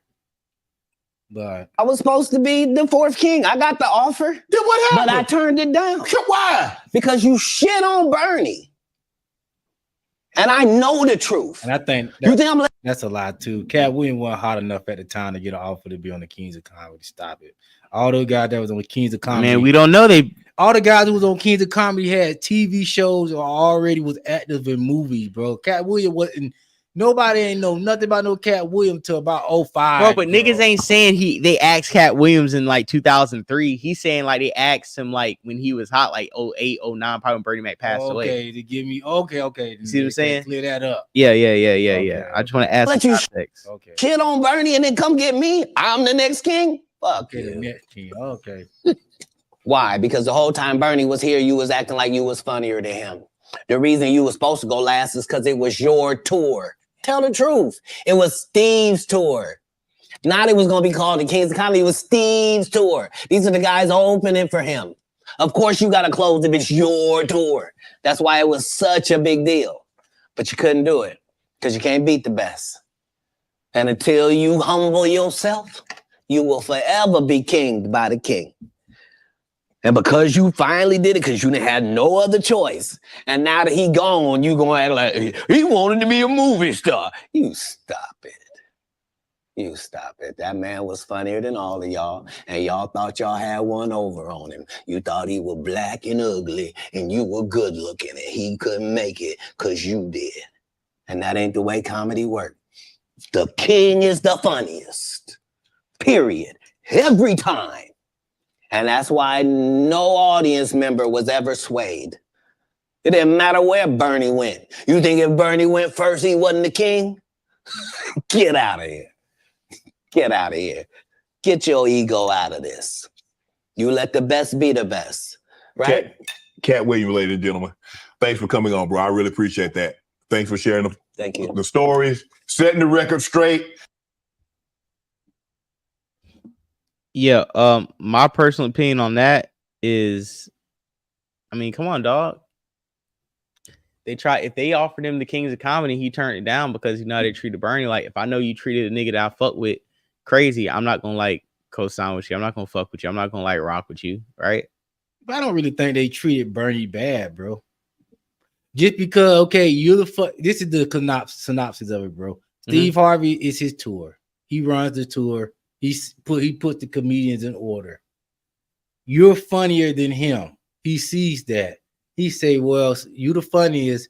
You killing the show. By the time I come out, I can't follow you. You go last. Why you get mad at the man because he tells you to go last on his tour? It's his tour.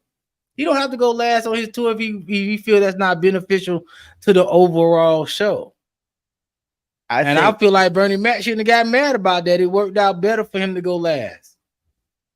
Also, to give Steve Harvey some bail, right? We were kids when the King's Comedy came out, right? Mm-hmm. But when it came out, Bernie Mac was probably, for us, the fourth most recognizable person on it. Like, we knew him, but like you just said, Steve Harvey had a show with Said. Mm-hmm. DL had a show. Bernie Mac was the only one without a show. Now, we've seen the movies, he was the only one without a show. So at that time when King's Comedy dropped, Bernie Mac was the fourth most prominent comic on that tour to the mainstream, right? Mm-hmm. Now, after that tour, Bernie Mac was the hottest nigga from that, right? Mm-hmm. And then he parlayed that to his own show. Mm-hmm. And parlayed his own show into Hollywood. Mm-hmm. For real. So we have revisionist history, kind of like when some people say, oh, Wayne should have got shot in the Hot Boys. Wayne wasn't Wayne when Hot Boys came out. It was Juvie. Mm-hmm. It was BG. Mm-hmm. Remember? So a lot of times we be trying to take up for Bernie Mac, and we be trying to slander Steve Harvey, not realizing in 98, 99, Steve Harvey was number one out those four. He might not have been the funniest. Mm-hmm. He may not be the most electrifying, but he was the most prominent nigga. And for putting Bernie Mac at the end was a good look, knowing that Bernie was the funniest, right? Mm-hmm.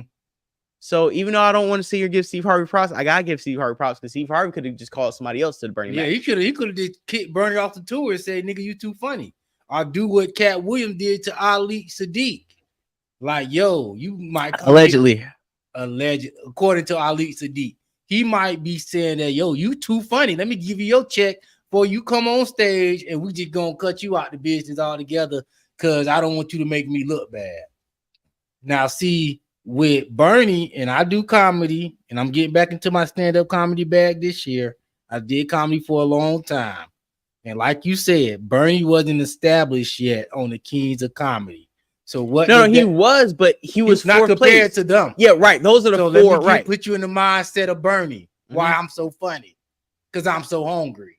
Why these other niggas ain't? Them other niggas they fat already. We got fat while you starved. You know what I mean? DL got his show. Oh, read the comment real quick. Y'all bear. He say no. The tour runner told Steve Bernie had to go last. No, Bernie was already hot before the show came out.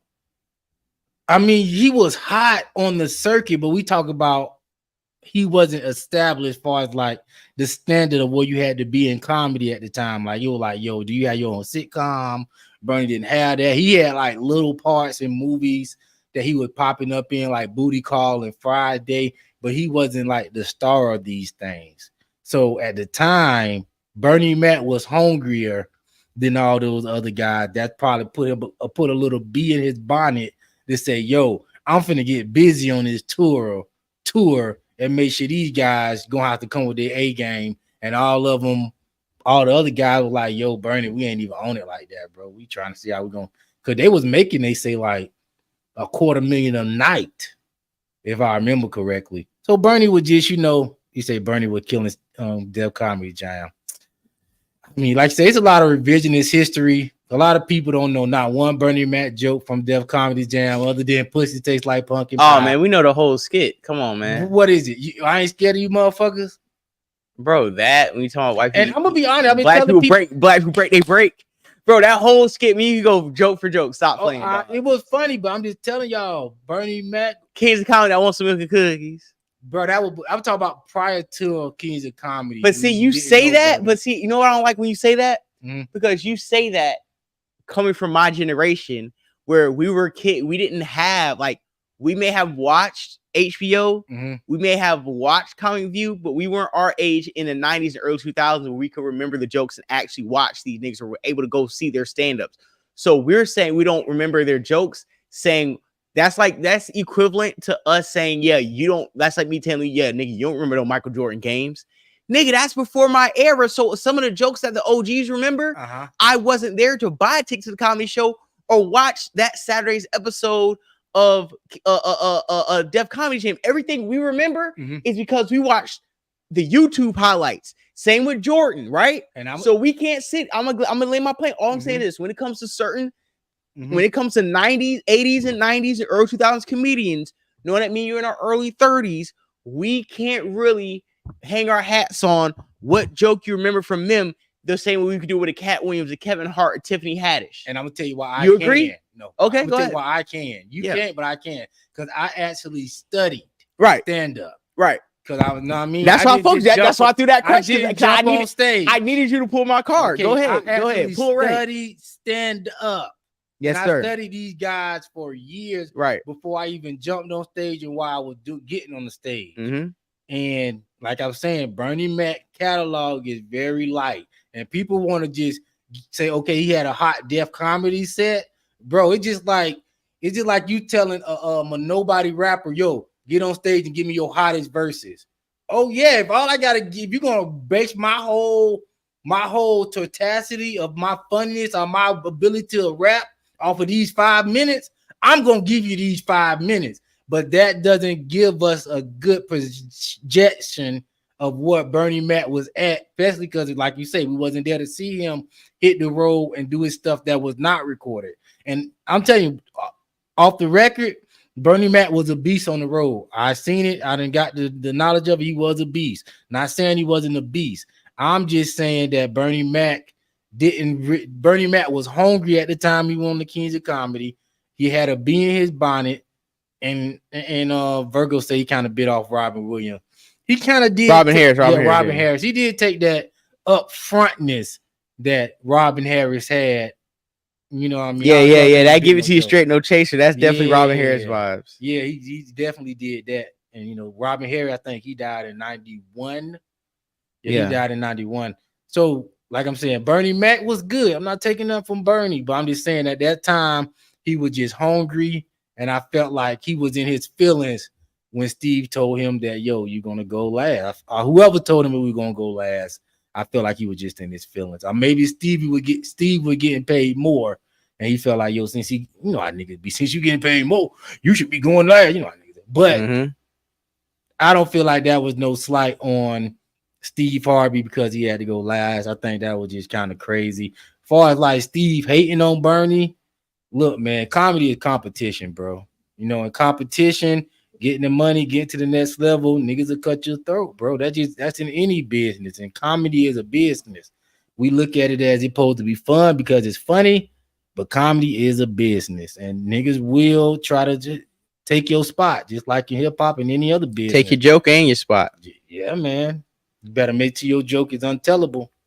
Or that damn funny, or you better get it recorded and get it to the masses first, because I'm not no world-renowned comedian, but on my comedic run, when I was like on it hard, a lot of my jokes is getting told by a lot of comedians that done leveled up in comedy since we left. A lot of my jokes, I don't be mad, but like, yo, I put myself in that position. A lot of my jokes is getting told right now, I guarantee it. And you know what's funny about being funny? I think like me and you are two complete different types of funny. Me, I'm like real life funny. You're like comedian funny. And when I say I'm real life funny, I'm like Joe Budden, Charlemagne funny. Like I'm funny in conversation, but I'm not stage funny.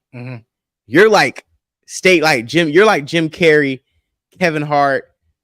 You know what I'm saying? You're like I'm not. You're a real comedian where it's like, yo, in person, I may throw a couple slick jokes here and there that might go over your head, but for the most part, I'm not funny in my regular life. But you put me on stage, I'll cook. And most comedians aren't funny like in regular conversation. But in real life, like most comedians, what I found in meeting them, they're very smart and sharp.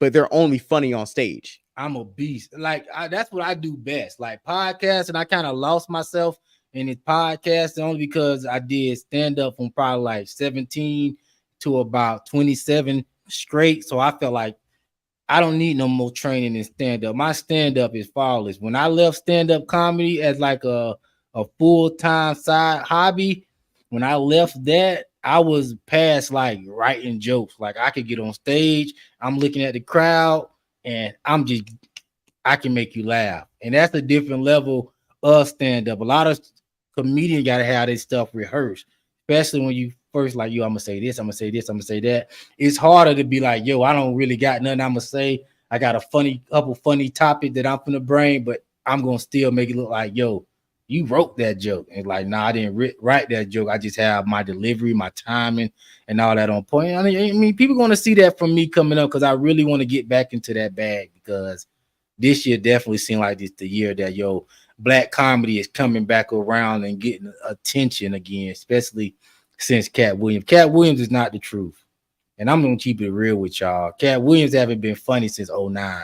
Wow, that's insane. Wait.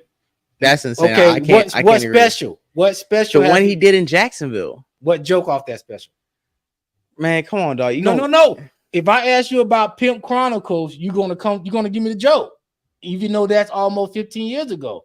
If I ask about pimping, you're gonna give me a joke. If I ask about American Hustle, you're gonna give me a joke. You're right. You have to give me a joke from these you know what my favorite? No, my favorite. It wasn't even a joke. It was his opening dialogue because I only seen the special one time. I haven't seen one time because it was bad. I only seen it one time because it was bad. No. Because the older I get, like I've literally like every Dave Chappelle special he dropped on Netflix for the last 6-7 years. I only watched maybe one of them twice.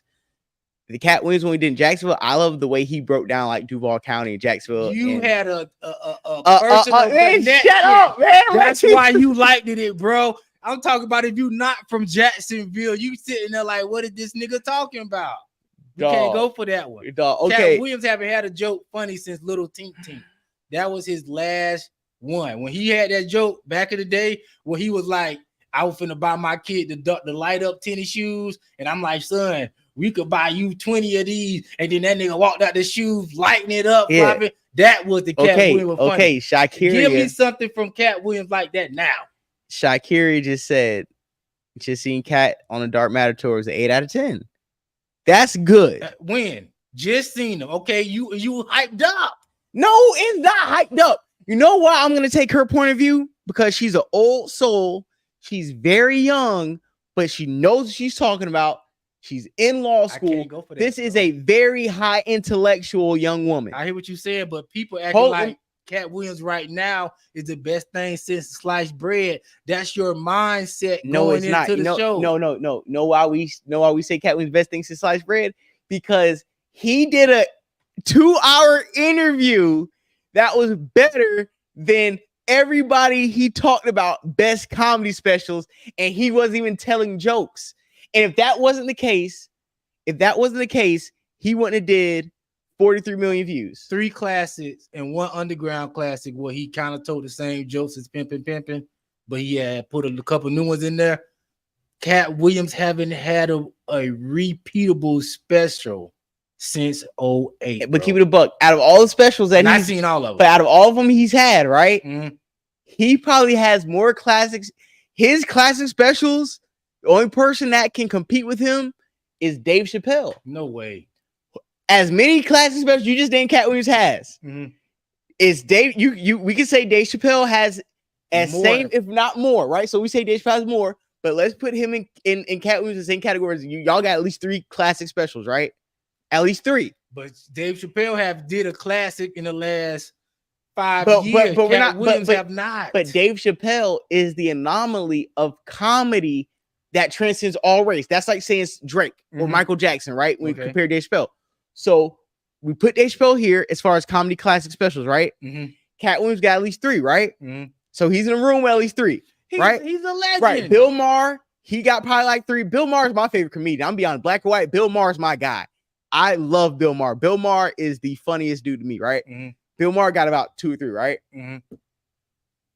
There's only a handful of comedians that got at least 3 classic specials, right? You put Katt Williams, you put Bill Maher, you put Dave Chappelle, you put, even though we would say Eddie Murphy got 2, his 2 is better than everybody's whole catalog, right?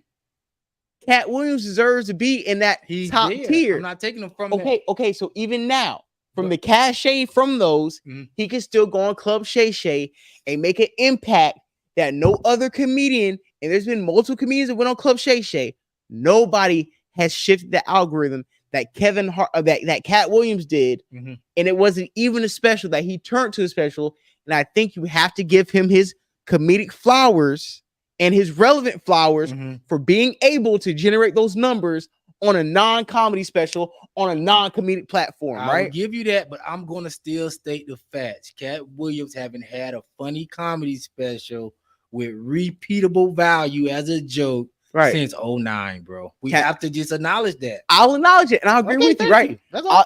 I'll agree with you, right? Can I ask you a question as I agree with you? Who's in the last 3 to 5 years had a comedy special where we repeat and regurgitate the jokes? Chris Rock. You talking the tambourine one? Yes. Name one joke. Ooh, it's so many. Ah! Nah, nigga. Nah, nigga. Nah, I want to hear that The one where he was like, tambourine. Nah, nigga. Nah, nigga. That one, that ain't hit. That ain't hit. Yeah, nigga, give me a joke. You told me give me Katt Williams joke. I gave you one. You said it. You said because I was from Jacksonville, the technicality ain't count. Yeah, that didn't count. Even if so, say we can't. Even that might have been one of my personal favorites. Even if so, right? Okay. Chris Rock got his last good special wasn't 15 years ago. I'm going to say, as a comedian looking at it, bro, it was valuable, and I have to go back and watch Tambourine, which I watched about 3 times, and I don't remember jokes like that. But Chris Rock definitely dropped the classic special. Okay, I'm gonna Tambourine is a classic. I'm gonna run down the comments, right? I gotta watch Dave's new Netflix one. I gotta see it too. That new Dave is tough. Hold on. My Dawson policy said Bill Maher is trash. Why? You know what? You didn't say Bill Maher. You said Bill Burr, didn't you? You're right. No, Sid Policy is right. He said Bill Maher. I said Bill Maher, and I meant Bill Burr. Oh, okay. So Sid Policy is right. Bill Maher is trash. I fuck with my bad. Bill Burr. Yeah, Bill Burr is my guy. Okay. So salute Sid Policy for helping correct me. Bill Burr's one of my favorite comedians.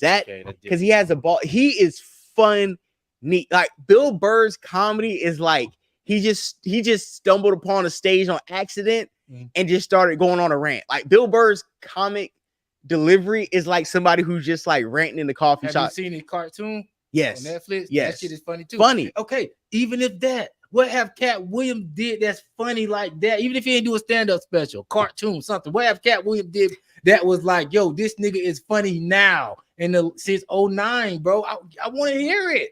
The white man ain't gonna cut a check. Other than a Club Shay Shay interview, what have he did that was funny in the last 15 years? Listen, that's what I mean. That's what we forget that, bro. Katt Williams ain't. That's why he ain't really doing that. Cat top 3. Listen, well, I'm not gonna compare a white man getting financed for animated series to Katt Williams who doesn't dance. But we talk for the about power structure. But listen though, all the funny listen though, Katt Williams got his own money. He ain't got to get financed by nobody, bro. If he wanted to do something that was funny, and if he had something that was that funny, he could do it. Katt Williams is my top 5. Kevin Hart, definitely my top 10, 15. I'll put Kevin Hart in my top 15 comics. And I'm gonna say Kevin Hart haven't really dropped a funny special since he because the one he did during COVID was trash. Yeah, since I'm gonna say Let Me Explain. Yeah. Listen, ain't nothing like funny. all right. Listen, that to me, that was the last comedy special I seen that people like came to work the next day. Like, if you didn't watch it, you wasn't getting the jokes niggas was doing in school and at work. When niggas clocked in at work, all right. Yes. Like, if you didn't watch it, you were like this nigga trip. But if you seen it, you was dying. Did you get that feel from Katt Williams in the last 15? Last 15 years? Yes. I'm beyond 09. I haven't got that since Little Tink Tink. Since Chronolite. You haven't since Death, nigga. And he done put out like 5 specials since then. But everybody got their run. That's what I'm telling you. So, right. For you to convince me that he finna be on a new wave on some new funny shit, I don't even think Katt Williams could do it. Come down the comments, Lucy K. I fuck with Lucy K. Salute to Yada Bear and Shakira agreeing. You know what I'm saying? I give a salute to all the new guys. D-Ray had a funny DZ Redline. That's what I'm saying. Like, Chris Rock ain't funny. He was funny in the 90s. Bro. He was funny in the 90s. Bro, Chris Rock is the funniest right now. That's why when he go to Netflix, how much money they cut him. See, we talking about black funny. And I always tell people when it comes to stand up, you have to be universally funny. No, you don't. You got to be funny. Chris Rock is intellectually funny. Black people don't like intellectual comedy. You're right. So you're right. I black agree. people is never going to give Chris Rock his flowers. Black people would have never gave Dave Chappelle his flowers if it wasn't for the Chappelle show. Because why? Dave Chappelle is intellectually funny. He's not just surface level. And I told people, and I was telling people that this on another podcast, black people just like silly when it comes to they don't want to be thought provoking. Yeah. When it comes to stand-up comedy. That's why you got comedians like Mike Epps. He can go on tour for years in front of black people talking about chicken wing. And people gonna laugh at that. And he come out, what Mike Epps gonna do every time he come out on stage? 15, 30. Look at my hairline. 45, 47. Look at my hairline. Blah, blah, blah, blah. You will never find a hairline like mine. You gonna have black people in the crowd laughing like they never heard. So you're saying the majority of black people don't intellectual comedy. Don't find thought-provoking or bro. thought-stimulating content entertaining. It's not even like that. It's the way our brains set up. We is not finna sit around and let a joke unfold. It's like even if I go do a black audience, when I hit that stage, nigga, the first 2-3 words out of my mouth better be funny. Or nigga gonna be looking at you like, bro, get beat. That's why 85 South resonates. That's with black why community. they like DC Young Fly, because DC Young Fly just fall off on silly. niggas. Yeah, yes, he just silly. Class clown shit. That's what we like, bro. We ain't for that. Proving my. Yeah, you proved it. You proved it. Hey, well, I think this is gonna wrap up episodes perfect. What did I just say? Perspectives and facts. No, I said something different. I said perfection or something. This is my second red cup. This is another episode of Perspectives and Facts podcast, episode 101, season premiere of season 4. Mm-hmm. I want to thank everybody for subscribing, liking. We hit 1 million views last year on the platform. I want to yes, we hit 1 million views last year on the platform, and I want to hit salute, man. We did that. Yes, I can't believe it. Hey, Shakiri, stop laughing at me. I'm struggling up here. I'm struggling because he didn't realize that Katt Williams wasn't perfection in facts. He's been trying to pretend all week. Hey, I've been telling people that, and they've been on hush mouth ever since I started saying it. I don't appreciate people who know me in real life, dog piling on me while I'm struggling to close out the show. Perspectives and Facts podcast. It was an awesome episode. I appreciate everybody tapping in, subscribing. Please share, hit the like button. I'm gonna post this in the Star community section so I can be trolled and roasted for this nice outfit I have on. Thank you for everybody who's tuned in this Friday afternoon. It's the Ice Maker. Yeah, and you guys have a great and safe Saturday, Sunday, and Monday and the weekend. And happy Jonathan Majors holiday, Jonathan Majors Day on Monday. I know they say it's Martin Luther King Day, but because he making every bitch who suck his dick, Coretta Scott, we're gonna call Monday Jonathan Majors Day. And hopefully you can find your Coretta Scott this weekend. Coretta Scott was a dime too back in Coretta Scott was one of them. Whoa. I wouldn't have been cheating on that fine piece of work. Whoa. She was 50s fine. No, they be like 90s fine. Crazy. Nah, she was 50s, 60s fine. I'm like, dang, that was just a beautiful woman. I wouldn't even go with fine on her because she wasn't usually Coretta Scott. She probably had that ass. You just didn't know. Ooh. Hey, side note too. I am stepping out tonight because this is a nice little outfit. Now I don't think enough motherfuckers seen me tonight. And if I don't step out now, I'm definitely busting this out on some date on the West Coast. I'm definitely got something lined up and booked on the West Coast. And I'll be stepping in tonight because I got a newborn. So I ain't doing no that. Yeah, shout out to the newborn. Shout out to the dad life. You know what I'm saying? I'm trying to get J-Doug, I'm trying to get like you. I'm trying to have me a good black family. You on the way, man. You still young though. You 30 flat? Yeah.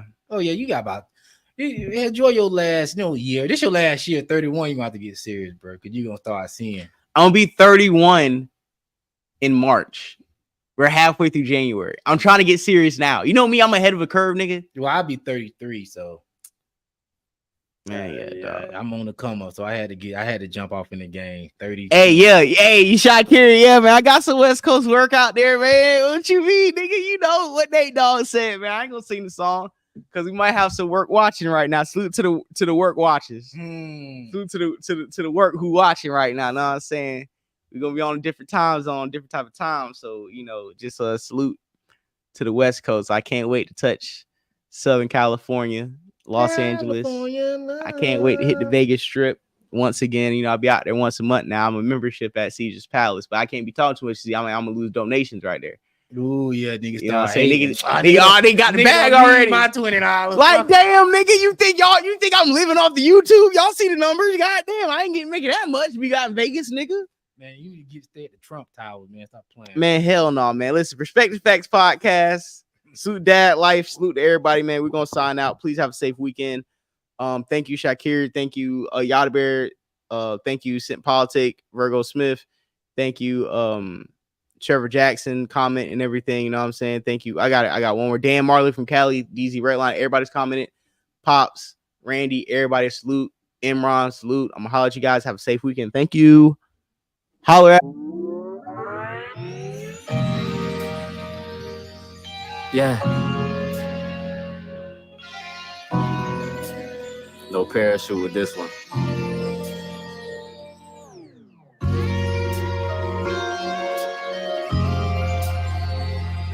Okay. Yeah. Voice to Atlantis. Footsteps in the dark, part 1 and 2.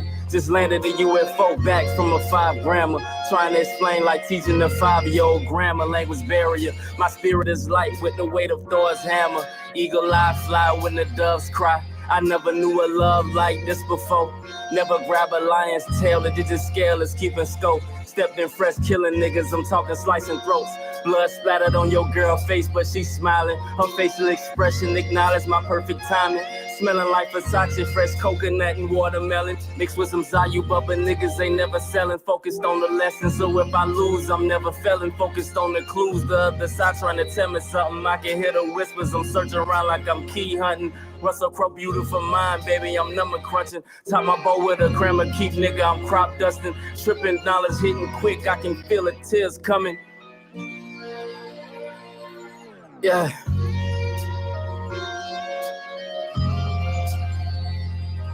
Yeah.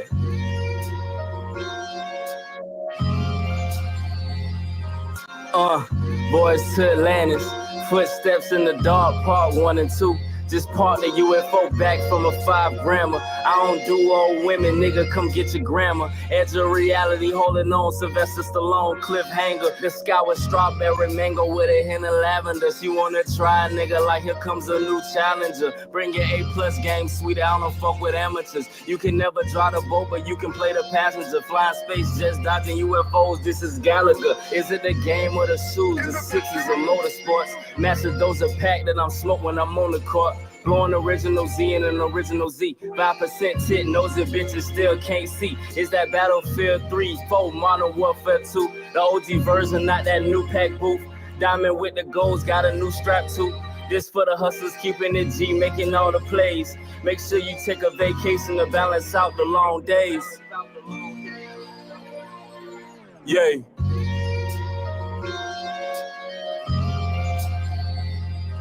Yay.